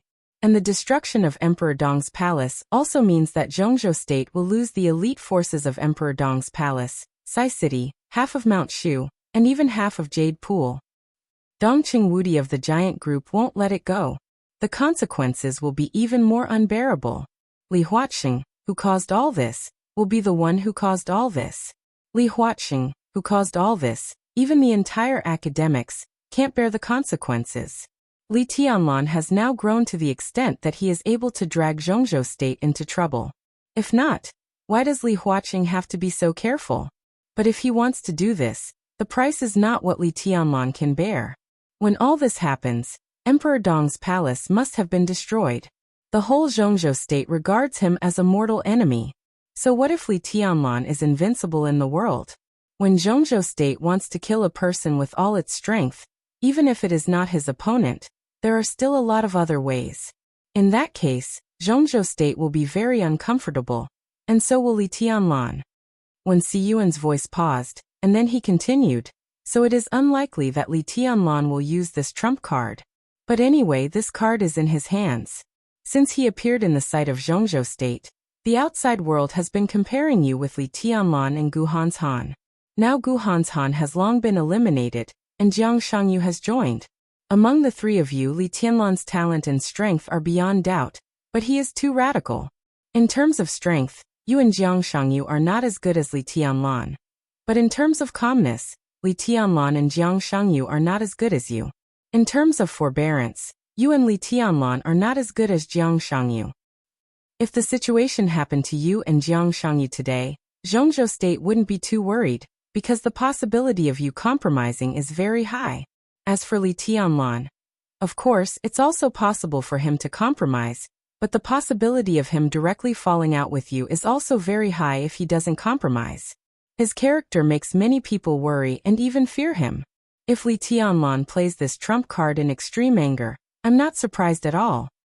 At that time, the new group and the academics will die together, and Zhongzhou State will be in deep trouble. Wang Shengxiao shrugged. That's why Li Huaqing will rush over. As long as he is there, the possibility of this happening is very low. When Siyuan said faintly, the most important thing is that Li Huaqing definitely has a trump card in his hand, and it is a decisive one. After analyzing the current situation, he thinks that as long as he plays this card at the right time, Li Tianlan will definitely compromise, and there will be no second choice. What will it be? Wang Shengxiao's eyes flickered a little. Countless people were analyzing Li Tianlan's character, but no matter how they analyzed it, one thing was certain. Li Tianlan was completely amenable to coaxing but not coercion. It was difficult for the so-called threats and oppression to make him compromise. Maybe at that time he would rather die in glory than live in disgrace.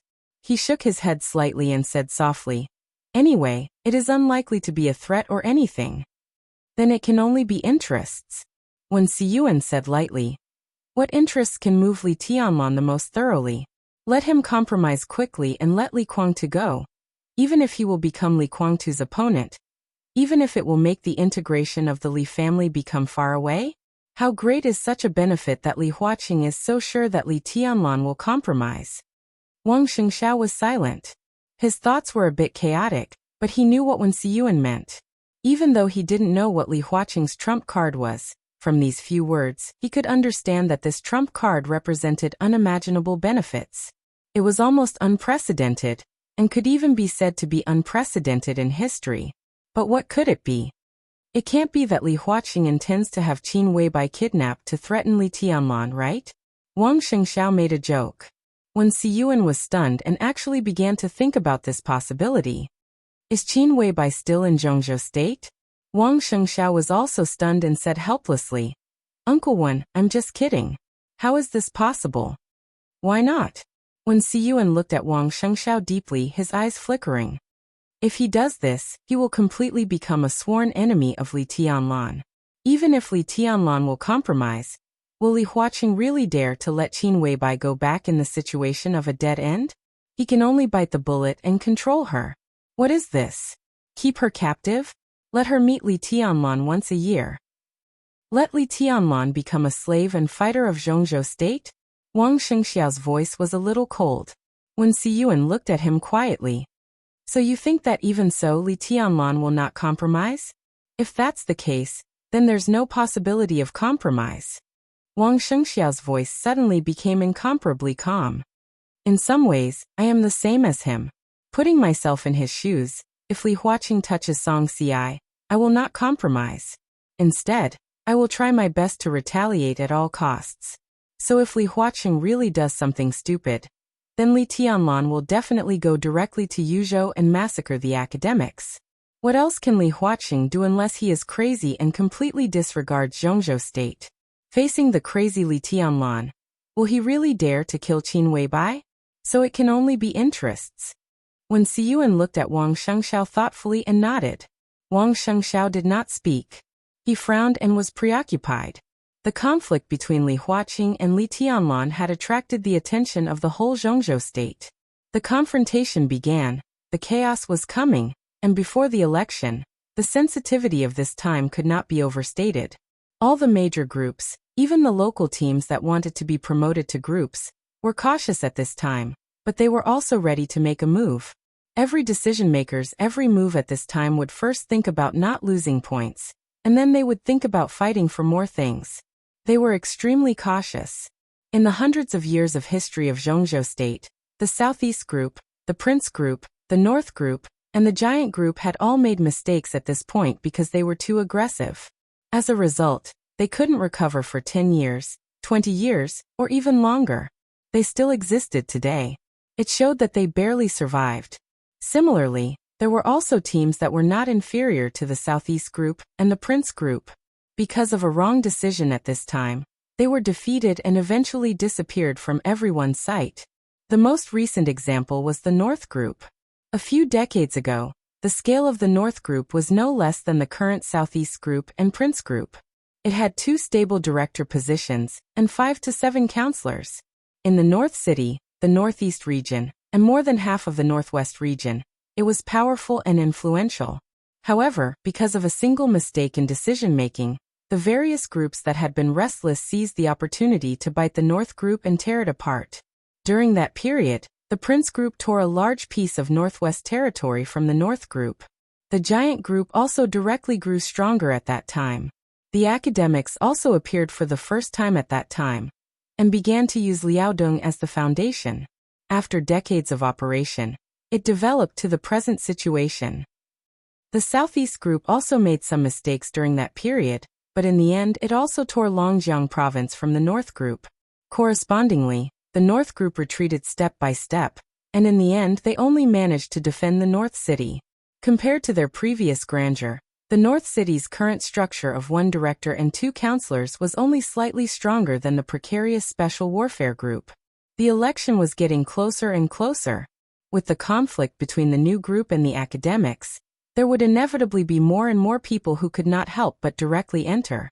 Wang Shengxiao also wanted to take action, but he did not dare to act rashly, so he consulted Wen Siyuan. Wen Siyuan was the flag figure that the Southeast Group fully supported after the election. In the next 10 years, the layout of the Southeast Group would be constructed by Wen Siyuan and Yi Dongsheng as the directors, so his opinion was crucial. In fact, after talking with Wen Siyuan, Wang Shengxiao would immediately fly to Yuzhou to meet Yi Dongsheng, Ji Wenjiang, Wan Qingyan, and the councillors of the Southeast Group. He also wanted to bring Wen Siyuan's opinion to them. I think we'd better play it safe.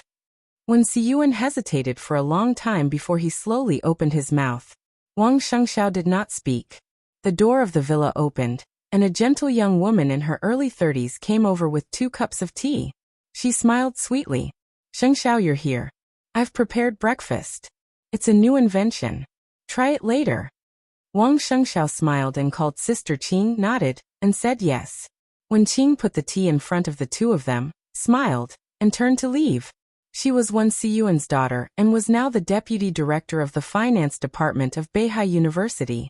She usually kept a low profile, while her husband was now one of the directors of Shenzhou City and a popular candidate for the mayor of Shenzhou City after the election. He had a good relationship with Wang Shengxiao, and was destined to be Wang Shengxiao's right-hand man in the future, probably similar to the relationship between Wang Tianzong and Wen Siyuan. Wang Shengxiao picked up the teacup and took a sip of the hot tea, feeling a kind of warmth in the cold wind of winter in Beihai. Play it safe, he muttered to himself. Play it safe. Wen Siyuan nodded. Don't act rashly. I personally think that as the conflict between the academics and the new group intensifies, some of Li Huaqing's intentions will gradually be exposed. The current situation is a little dangerous. No one knows what kind of trump card Li Huaqing is hiding. We don't need to worry before we get the clues. Wen Siyuan lifted the lid of the teacup and tapped the rim with the lid. In the clear sound of the collision, he continued to say, of course, playing it safe doesn't mean that we don't move. Soon, there should be a clear signal between the academy and the new group. When everyone's attention is attracted, we should find a suitable opportunity to do something of our own. Wang Shengxiao's pupils suddenly contracted, and light gathered. When Siyuan looked into his eyes, moved the corner of his mouth, and said faintly, what do you think about Wu Yue's problem? Wang Shengxiao lowered his eyelids and said nothing. Wu Yue. Wang Qinglei. This had already become a problem that the Southeast Group and the Wang family of Beihai had to pay attention to. Wang Qinglei had become more and more active in Zhongzhou State in the past 2 years. Whether he attended various activities or made discoveries on various occasions, everyone could clearly feel that he had drifted away from the Southeast Group and was heading in the opposite direction. Instead, he was getting closer to the Prince Group. Wang Qinglei was a senior counselor. With his qualifications, if he didn't betray, the Southeast Group was ready to push him and Wen Siyuan to be directors of Zhongzhou State. 5 years later, Wang Qinglei was also a suitable candidate to compete for the position of president in the eyes of the Southeast Group. Perhaps it was the long-term oppression under the shadow of Wang Tianzong, or he felt that it was unlikely for him to sit in that position in the Southeast Group, or he could no longer control his ambition. In the days when he was fully fledged, his remarks made his position more and more subtle. In the end, when Wang Tianzong completely fell, he betrayed the Wang family of Beihai. What made the Southeast Group more sleepless at night was that Wang Qinglei was now the chairman of Wu Yue. Wang Qinglei was very influential in the Southeast Group, but after all, this was a blatant betrayal. Not everyone agreed with him, and not everyone wanted to change. In this election, it was impossible for the Southeast Group to support Wang Qinglei. On the contrary, the Prince Group, which was getting closer to him, would support Wang Qinglei to become a director. However, this kind of support was also reserved. If Wang Qinglei wanted to go further in the Prince Group, the first thing he had to do was to face the current chairman of the Southwest Group. He and Yi Dongsheng could be said to be the strongest opponents in the Southeast Group and the Prince Group, respectively. Tan Zhao, the chairman of the Southwest Group, was no worse than Wang Qinglei in terms of qualifications. Compared with Wang Qinglei, who joined the Prince group halfway, Tan Zhao's position in the group was obviously more deep-rooted. His existence affected many circles inside the Southwest group, big and small. If Wang Qinglei wanted to defeat Tan Zhao in the Prince group and get most of the support of the Prince group, he had to do something first. Simply put, the Prince group needed Wang Qinglei's proof of loyalty, or in other words, a sufficient expression. What could Wang Qinglei use as a proof of loyalty? A gift that was big enough to defeat Tan Zhao Wuyue. The whole Wuyue. It could only be Wuyue. If Wang Qinglei could win Wuyue for the Prince group and tear this most developed province in Zhongzhou state, which was even above Nanyue, from the Southeast group to the Prince group, it was indeed enough to persuade most of the forces of the Prince group to support him to fight for the position of director. Wuyue. A stable position as a member of parliament. A cultivation base for countless outstanding talents. A huge influence in various fields. These were all things that the Prince group could try its best to fight for. Wang Shengxiao could even be sure that in the following chaotic battle, the strategy of the Prince group without control was to target the Southeast group while keeping an eye on the new group. After Wang Qinglei, the most likely person to succeed Wang Qinglei was Yu Chuanguang, the former mayor of Huading and the current governor of Wuyue. He was Wang Xiaoyao's best friend and loyal follower. He was also Wang Qinglei's firmest ally. As long as they pushed away some of the Southeast group's spies in Wuyue and pushed Yu Chuanguang up, the Prince group would not only get Wuyue, but also win over Wang Xiaoyao, an expert at the peak of the invincible realm, and the right to speak in Snow Country. After grasping these, the Prince group would have more chips to use Snow Country as the foundation to attack everything Li Tianlan had in Reki City. How to deal with Wang Qinglei and Yu Chuanguang. How to deal with Wang Xiaoyao. At present, the entire Southeast group had no way to deal with them, because they couldn't find their flaws for the time being. If Wuyue fell, in the past 2 decades, the Southeast group had failed in every election and had never won. On the eve of the election more than 20 years ago, the Southeast group had undergone great changes inside. The Li family had collapsed and the entire Southeast group had also suffered a heavy blow. It could be said that the Wang family of Beihai had scraped the bones to cure the poison. But failure was failure, and loss was loss. More than 10 years ago, Huading had fallen, and the entire Southeast group had retreated in defeat. It had finally stabilized its position.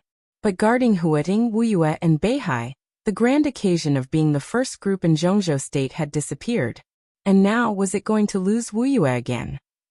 If so, although the only remaining Beihai was not alone, the influence of the Southeast group in Zhongzhou state would undoubtedly further shrink and reduce. Wang Shengxiao's eyes were a little hollow. After a long while he nodded and whispered, "I know what to do." After a pause he continued, "It's time to do something. Wuyue, it's time to move." Wen Siyuan nodded and said without batting an eyelid, "That's my opinion. But Wuyue, where are you going to start?" Eastern Station District. Wang Shengxiao said calmly, "Brother Jiang has rested for more than 2 years, and now he is on the divine list. Without Wang Qinglei and second uncle's gossip, it's time to let him out." Di Jiang. When Siyuan's eyes lit up slightly and he smiled. "This is a good entry point." Wang Shengxiao also smiled. He turned his eyes to the setting sun and looked into the distance. The slight fog in winter in Beihai gradually dissipated in the sun. And in this morning, the loud sound from Yuzhou, Liaodong, and Huading had torn the mist of Beihai in an extremely abrupt situation, and radiated to Wang Shengxiao and Wen Siyuan. Their phones rang almost at the same time. The storm that shook the entire Zhongzhou state turned into thunder that tore the sky. Lightning flashed and thunder roared, and the storm raged. Liaodong. Tan Xiaotian, the secretary of Wang Wei, the leader of the third supervisory group, who had gone to Jiangzhou, was suspected of serious violations of records, and was under the control of the Liaodong Ministry of Supervision. The Ministry of Police, Ministry of Publicity, Ministry of Personnel, and other departments began to take action at the same time. In the morning, as many as 20 people had been involved in Tan Xiaotian's incident, and more people were involved. Wang Wei, the leader of the third supervisory group, who had arrived in Jiangzhou, locked himself in the hotel room all morning and did not go out. The storm in Liaodong was fierce, rolling up the snow in the northeast. In the raging wind and snow, everyone seemed to be able to see Bai Qingqian's calm, but ubiquitous sharpness in the calm eye of the storm. At the same time in Yuzhou, headed by the Ministry of Sleep and the Financial Administration Bureau of Zhongzhou State, more than 5 departments launched investigations into a series of issues such as Yuzhou Brilliant Real Estate, Dongwu Science and Technology, and Preqin International Group's sneaky sleeping, disrupting the order of the persimmon market, commercial fraud, piracy, and infringement. Uiting. The headquarters of the Flourishing Age Fund was also subject to a joint raid by various departments. There was no process, no brewing, and no wind. The sky was bright, and the sun was rising. The fiercest conflict between the new group and the academy almost reached its climax in an instant. The battlefield continued to spread. Sabers and swords flashed. Flowers bloomed everywhere, and everyone was overwhelmed. Wang Shengxiao held the phone and listened to Xian Ming, the head of intelligence in Beihai, constantly talking about the latest news. He was in a daze. Obviously, even he did not really react for a while. He had thought that there would be a clear signal, and there would be a gradual escalation of the situation and process. Everything was gone. While they were still discussing and watching cautiously, the two sides had already reached the point where they were fighting with their lives on the line. In this case, what should Zhongzhou State do? What should the Southeast Group do? When Siyuan was silent for a long time, he suppressed the waves in his heart and whispered, "It's time to take action. Tell Sister Qing for me that I'll come to taste her new craft next time." Wang Shengxiao stood up. "I'll leave for Yuzhou right away. Uncle Wan, I'll take your opinion to them." When Siyuan nodded, Wang Shengxiao shook hands with Wen Siyuan tightly and turned to leave. When Siyuan stood where he was, watching his back getting farther and farther away. Zhongzhou State was stormy. The patriarch of the Wang family of Beihai, who set off from Beihai, was full of sunshine at this time. You're tuning into the Dreamy Chapters YouTube channel. We're so grateful for your support, and don't forget to subscribe to join us on this incredible journey through captivating stories. Your generosity through donations truly makes a world of difference, as it's the primary source of revenue that allows me to expand and enhance this channel for you. Thank you from the bottom of my heart for being a part of this adventure.